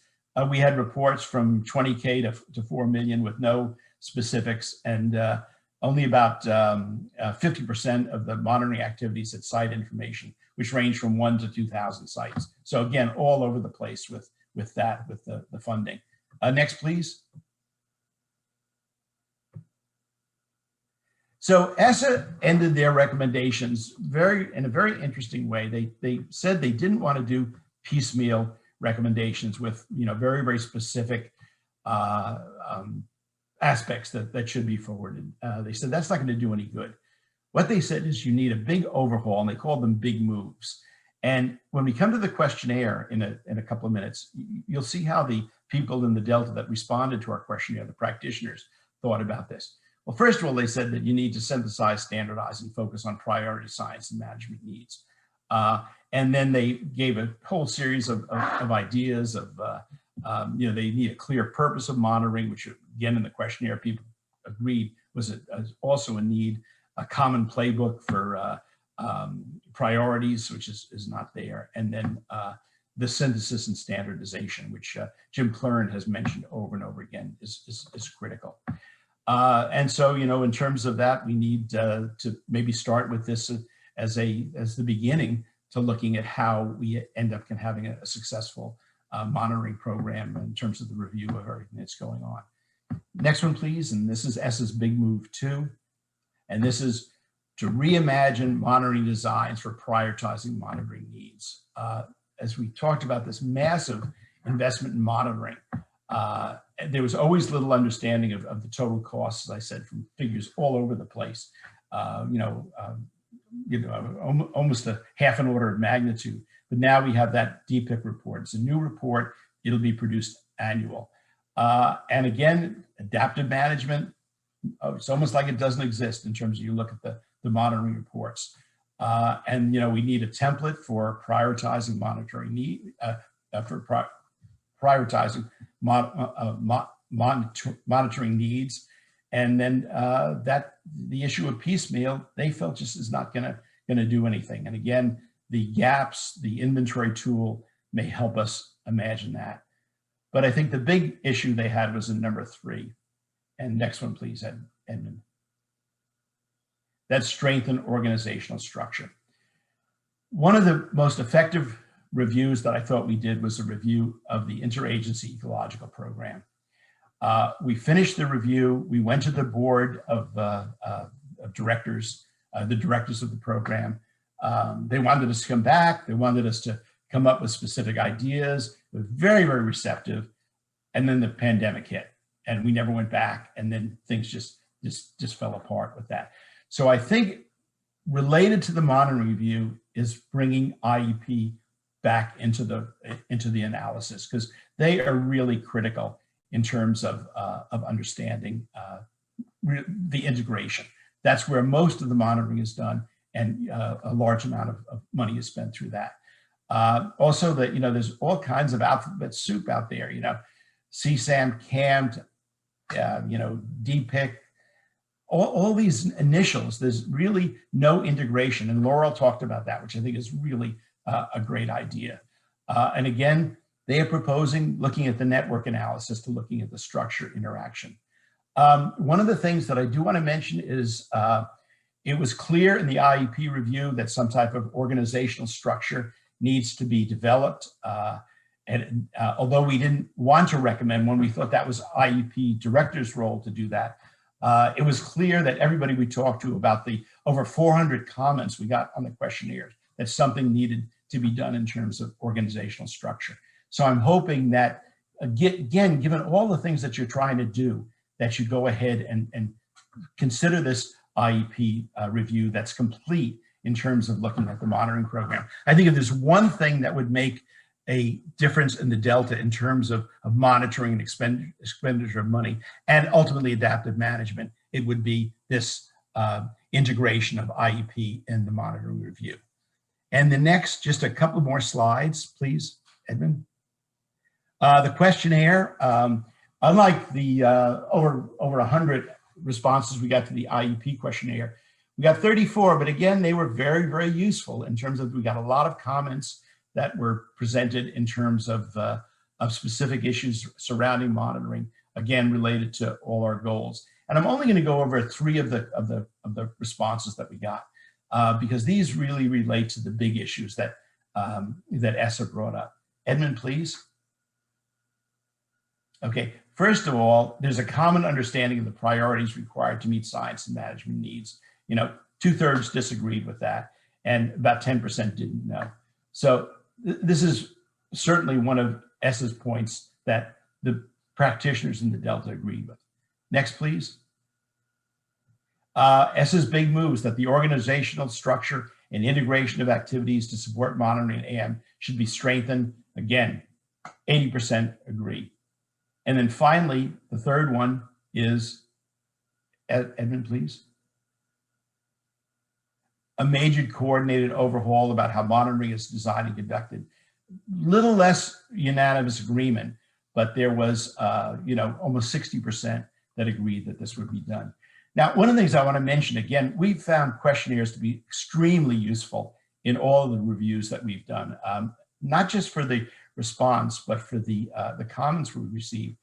And with Chelsea Batavia on board, she really, made our questionnaire, which started out as kind of what, a high school kid would do in terms of really doing it in a way that we really were getting at information in terms of how we were organizing the questions and then analyzing it. So I want to thank her, and I'm hoping that you'll use her again to help with these questionnaires in the future.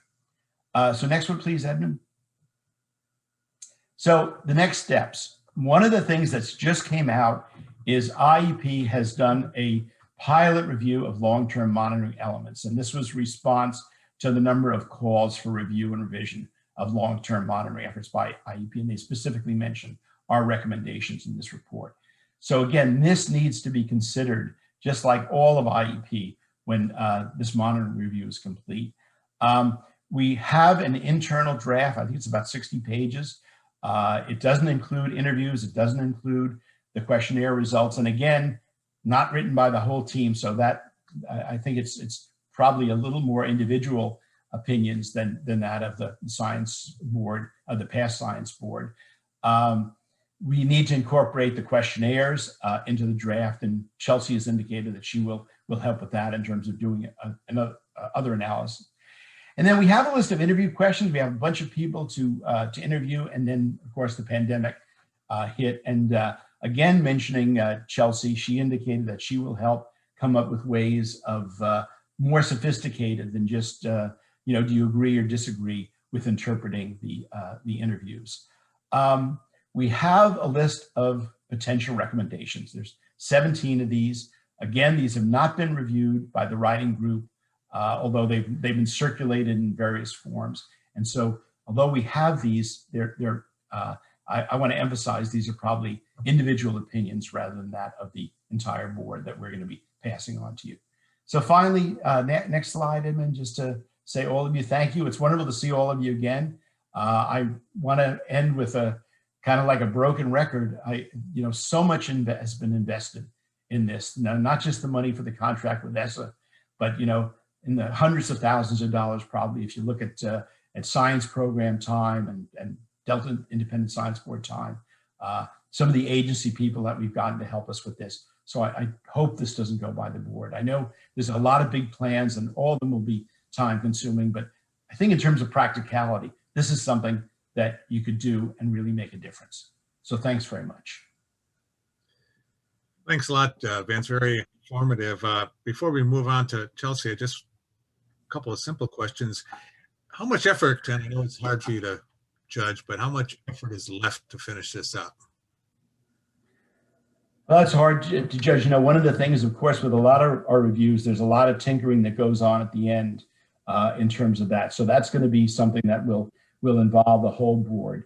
The interviews probably will take about 30 hours, I think, based on what we have, especially if Chelsea helps with the and Edmund and Karen Kavitz too, if they can help with a little bit the analysis. I hate to involve them, but they've been really helpful in the past, as all of you know. And then the writing, I think, what we found with past reviews, it's best to have one person do the writing, have that person bounce them off, one or two other members of the committee, and then bring the entire writing group in, and then bring the entire board in.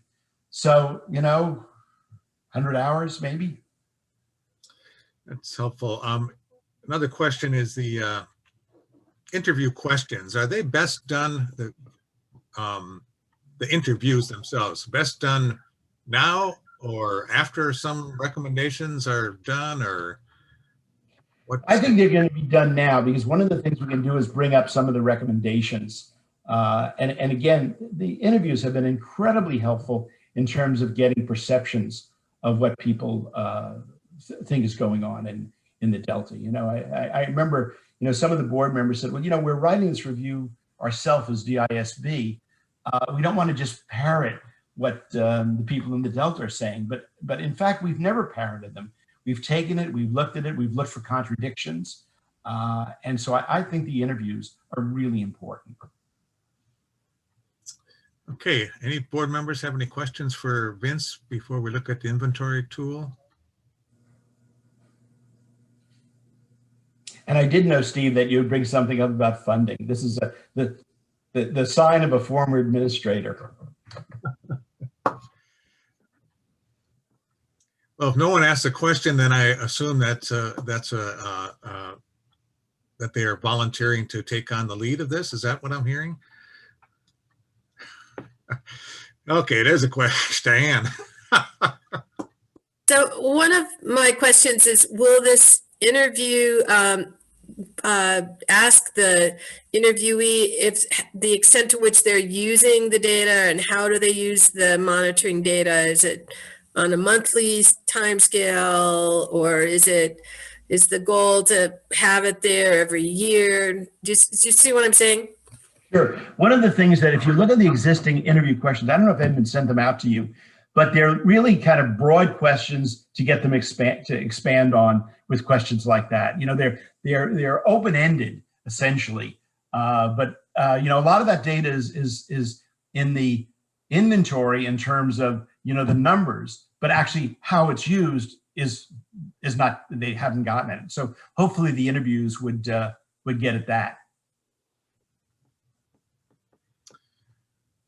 I'm sorry I'm not doing the interviews. I mean, it really was very, very interesting. And you know, our intention was to have this all finished until everything fell apart.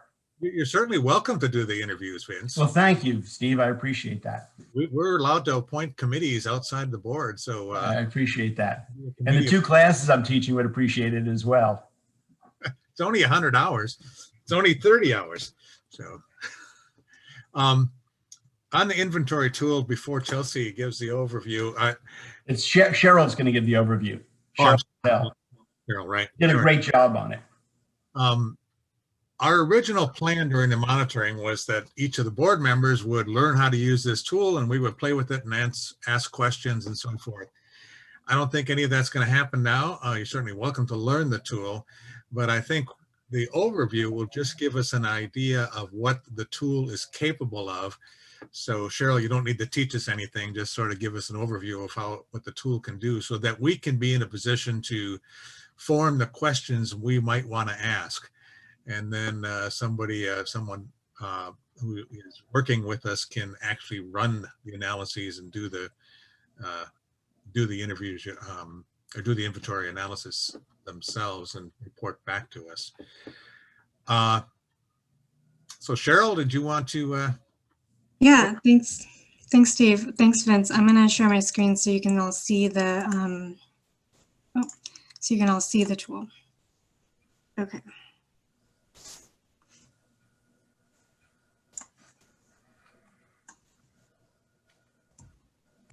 Okay.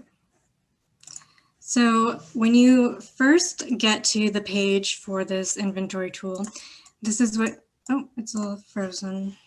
Sorry. There we go. This is what you're going to come onto the landing page or the home page. And I just want to mention that this is a test version of the tool, so it's not made public yet. This version is really meant for the Delta Independent Science Board members and other members you working on the monitoring enterprise review to have access to this information that the tool provides.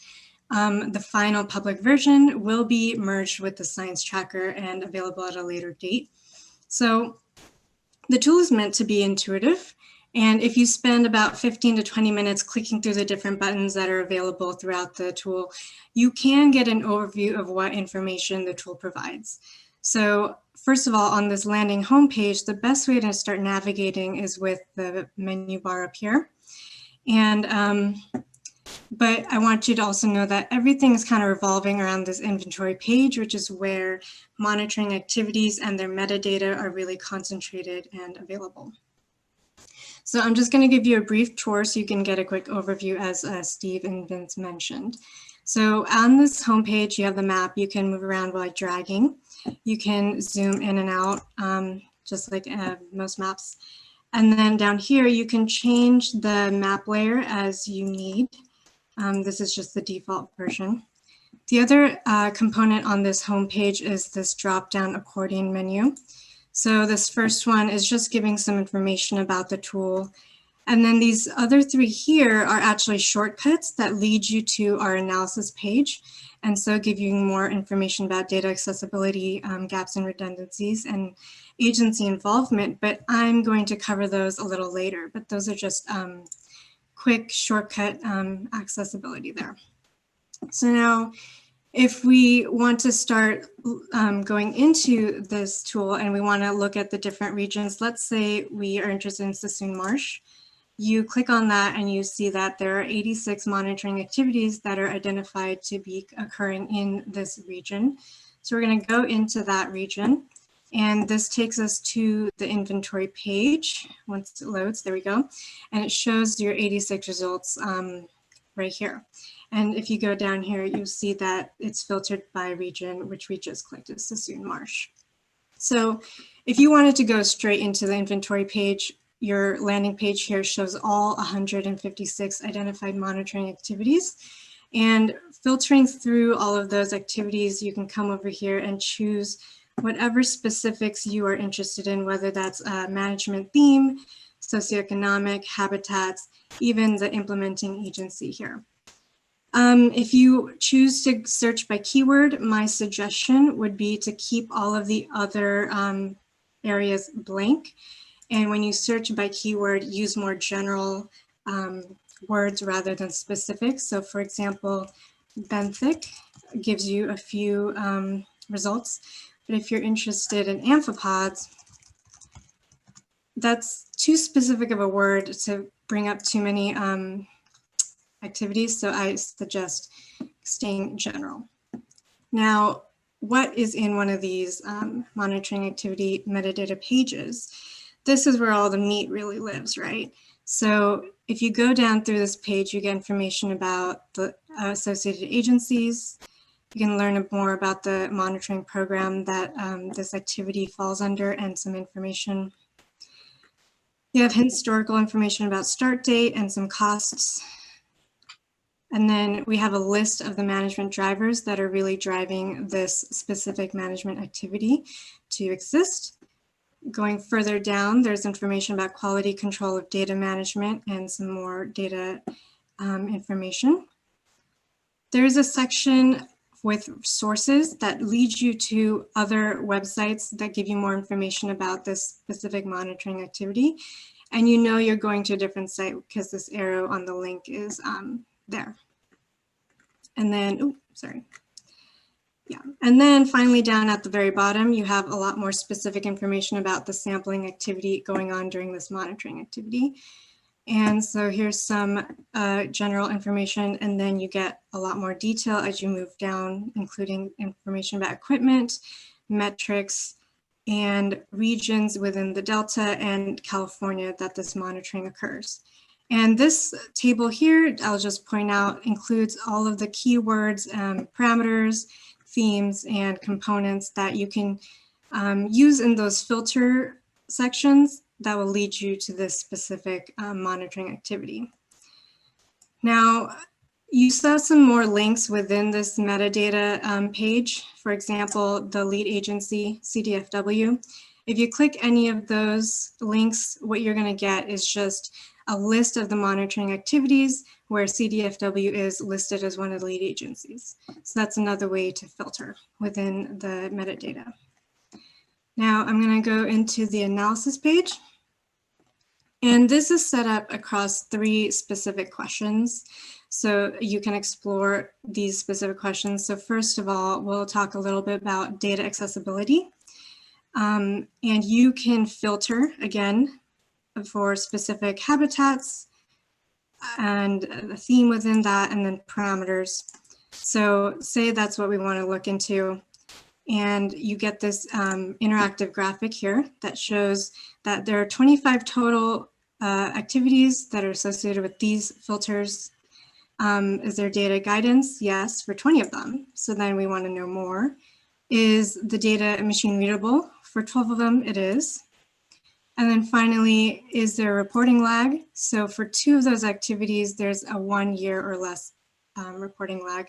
So if I want to go into looking at which ones those are, I will just make sure it's highlighted in green, and I go ahead and I get to see those 2 back in the inventory page. So our next question has to do with gaps and redundancies. And I just want to mention for this that the gaps and redundancies analysis is definitely based on ESSA's process, and this analysis page is really useful to explore gaps and redundancies relative to specific management questions. And this was actually a very important part of the review itself, and a driving component for doing the review is to learn more about where the gaps and redundancies may exist in our system. So for this question, you again can specify what you're looking into. So let's learn more about floodplains here. If I can get this to load, there we go. Another filter that is available for this question is year. So you can filter from 1950 to 2019. So to keep this manageable, let's just look from 2000 to 2019.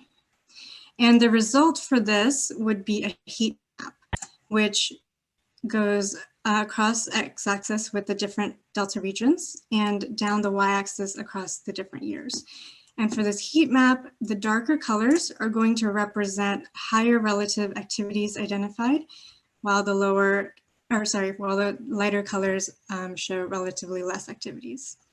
And if you're interested in the activities that happen in South Delta in 2011, all you have to do is click that box, and this will take you to those listed activities in the inventory page. And finally, our last question here to explore is about agencies involved in data collection. Now, when you are here and you have all of the filters blank, this is just showing you the overall number of activities that these different agencies are involved with. And then based on, obviously, whichever filters you apply, you can learn more about which agencies are taking lead on data collection. And if you want to know more about the specific 7 that DWR work with for floodplains, you just got to click that bar. And again, you're taken to that inventory page, which this whole tool likes to revolve around, basically. So I would say that, this tool is useful for the monitoring enterprise review, of course, but it has a long-lasting value for the science and management community in the Delta. And when the public version is available and integrated with the science tracker, I think that the information is going to be useful and available to managers and scientists throughout the region. It's, for example, an important tool that can help them identify areas for collaboration or coordination in monitoring programs, among other important uses moving forward. So if you have any questions, and if you have time, I'm happy to answer them. But I'm going to stop sharing my screen.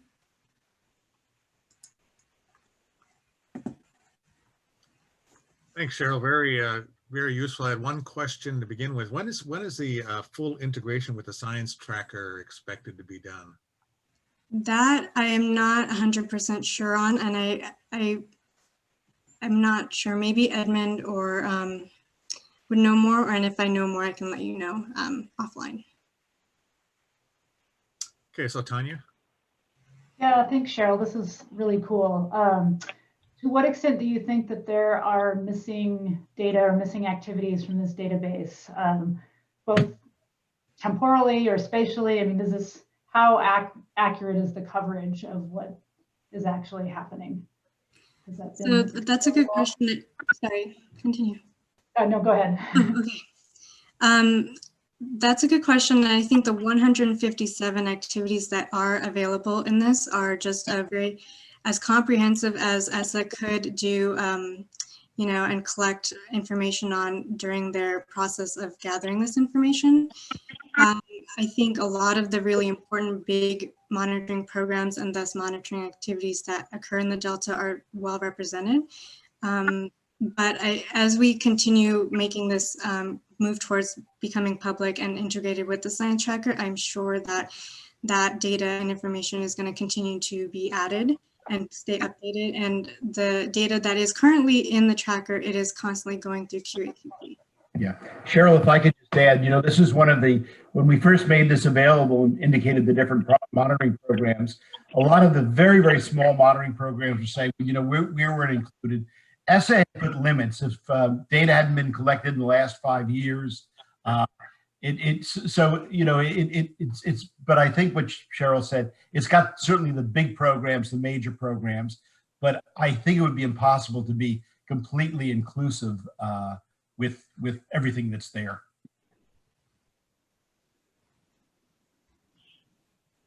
So can I ask a question? This is very impressive. Good, it's a good piece of work, but I wondered if there is an ability to create a report as you go through and look at it. I think I heard your question, Virginia. It was a little chopped up, but you're asking if you can, like, for example, download a report with a bunch of data. Okay. So there is access to what would be called like a back end door, so that in that case, if you have access to that, you would simply be able to pick which monitoring activities you're interested in and download basically an Excel file or CSV file that includes all of the metadata in one place. That is great for if you want to create summary reports or visuals. Yeah, so it's an easy process. It's just not in the public facing portion of the tool. Mm-hmm.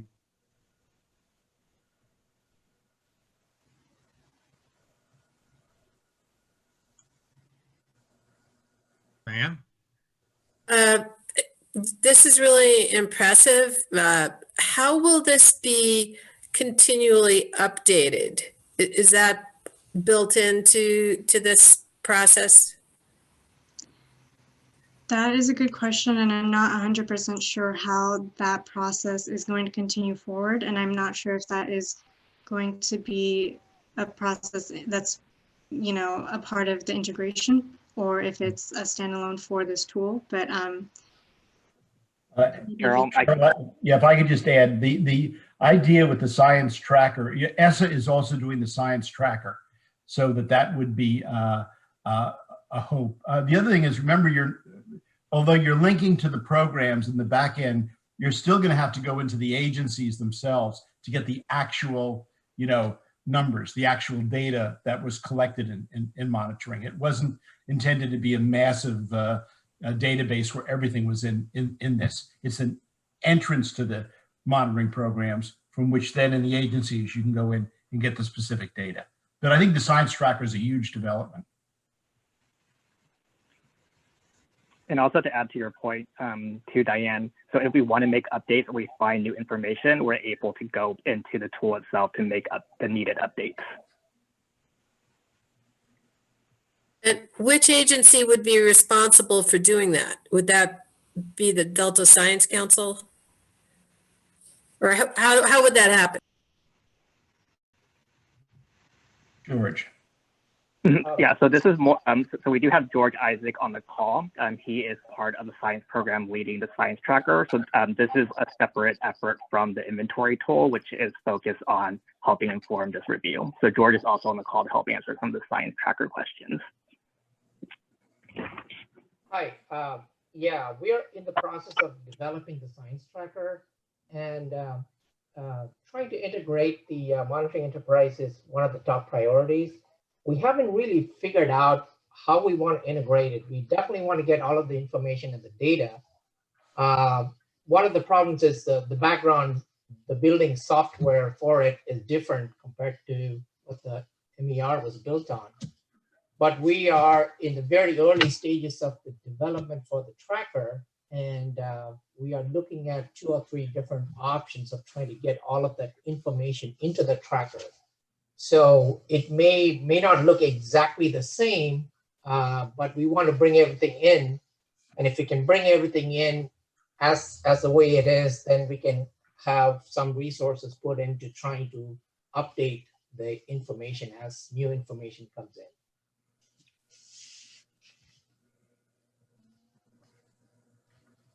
Okay, not seeing any more questions. What we really like to do is get 3 people perhaps to volunteer as a team, part of the writing team, to take this the next steps, or at least discuss about where to go next on this, and with the proviso that we would hopefully have a full-time postdoctoral scholar at some stage in the near future, near being in quotes, to help with this. Is anyone ready to start? Joe? Yeah, since I was involved in this preliminary process, I would volunteer as one of them. Anyone else? Diane, you had an interest before. Yeah, I'm interested. I'm hesitating because I haven't been to the Bay Delta in a decade. I mean, I don't even recognize the names of these places. So I'm, you know, and we're not going to have a tour for a while. So I'm definitely interested, and you could count me in, but I just don't have a sense of the whole place in the, you know, I've learned a lot from these discussions, but it's a limitation. Yeah, what I'm hoping this team could do is to think about what needs to be done and lay out a reasonable schedule for their own ability. Sure. And and I know that schedule will not be, you know, it'll be a schedule whatever pace that they think they can operate effectively at. Okay, so I am volunteering with that caveat. That I could ask stupid questions because I don't know the place. That's expected from everyone. So, any other, anyone else? Anyone like to volunteer to teach Vince's course so he can join in on us? Tanya, did I see your hand up? Yeah, not to teach Vince's course, of course. But I'm willing to help. It's just there's, you know, time constraints on how much can be done. Kind of, you know, it looks like there's a lot of work on the interviews and all of that. Okay, we have 3, and that's fantastic. And I think on the interviews, and this is all open for discussion, of course, at our next meeting in particular, but in the past, we've had interviews done by board members and attended by other board members. And I've already started talking to some of the our science program staff and or postdoc that we might get, and they could run the interviews. And I know this deviates from the past, but if we have people who are very knowledgeable and like at a postdoctoral level sort of thing, who can run the interviews with our guidance and report back to us, then that is maybe all we can hope for in this, and attend 1 or 2 interviews to see how the process is going. I've done a lot of interviews for my own research over the years, and I just know how long those interviews take. But I'd be more than happy to guide a postdoc and, you know, do a couple of them or a handful of them with the postdocs. But I also think they're probably very well qualified to do them. And also the help of Edmund will be imperable. It's imperative that he always kind of get these things organized very well. So I trust that Edmund will be part of this. Yes, absolutely. Jay. Yeah, I just want to encourage people to participate in interviews if you can find the time, because you gain a lot of insights and a much better feel for how people are thinking and what they're thinking about in the context from these kind of interviews, particularly at the kind of level that of people that we tend to talk to. And it also makes our reports more credible if they know that the board members have been participating in the interviews. Right. We haven't just pawned it off on some postdoc. All right, everyone. Thanks a lot. And I really want to thank Vince again for coming back and giving us that summary. Hopefully we can convince you to be do some overview of stuff we do and provide some feedback at some stage as well. I know you'll be involved in the authorship of the final report anyway, so thanks, Vince. Good to see you. Any public comments on this, Edmund? We do. We actually had a public question. A lot of this has already been answered through the course of the presentation, but I just wanted to read the comment or the questions to you. So this is from Lee Ming He. He works as the division manager for the Modeling and Adaptive Management Division for the U.S. Fish and Wildlife Service in their Bay Delta Wildlife Office. His comment reads, "The Delta ISB's monitoring enterprise review is timely and very important as state and federal agencies are actively pursuing redesign and improvement of Delta monitoring programs. He has two questions. The first one is just about how to access some of the reports that Vince mentioned, which I will provide to him after the meeting. His second question is, assuming the Delta ISB will be preparing a final monitoring enterprise review report, what is the estimated time frame for preparing and releasing the final report? So I know from the discussion that it's still being decided upon, but I just want to read this comment from Lee. Thanks. That's very good. We don't have a timeline yet, but we will be talking about that in terms of putting together a work plan at our next meeting on January 27th. Hopefully lay out a time frame for it. And after the work group writing team has gotten the chance to have an initial discussion as well and maybe lay out what they think is a reasonable time frame. Anything else? Edmund? Now that I'm not at risk of being voluntold, I can make my comment safely. I noticed that what Laurel created a vision for in terms of this integrated modeling. By necessity, the monitoring would have to feed that modeling effort. So it seems like at a minimum, you need to consider the next time you're going to review the monitoring as a way to, if that moves forward, you would have to keep reassessing. Yes, thanks. Okay, I think we can get the rest of the meeting done in just a few minutes. We'll move on to the future meetings, upcoming board meetings.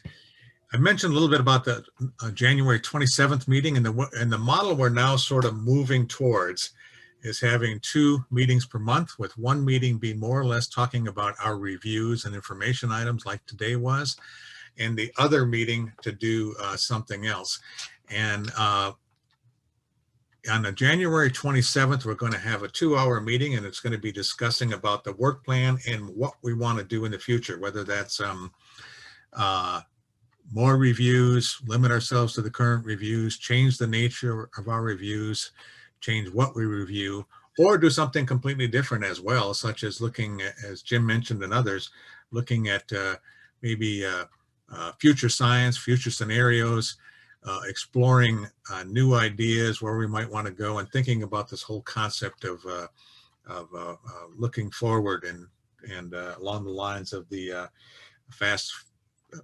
just the future ideas. And we could just have 2 hours where we just explore various topics and look at not so much analyzing what is being done or what has been done, but talk more in a creative way about what we think should be done. Where should people be looking? And that's another way. And I will scope out a couple of options like that. If you have any ideas along those lines, send them to me, and we'll get some of those ideas down on paper and get them to you before that next meeting of the 27th, and then open that up and try and lay out a plan of action for the next year. Any immediate thoughts on that? Okay. Edmund, in the interest of time, I'm going to skip item number 8. And if you could send that to us in writing, that's a summer follow-up items. Okay. People directly on that. And item number 9 is any public comments from items that are not on the agenda? There are none. Any other comments from the board or things they didn't get a chance to say? All right. Well, Happy New Year to everyone again, and have a safe New Year. Bye-bye. Meeting's officially over.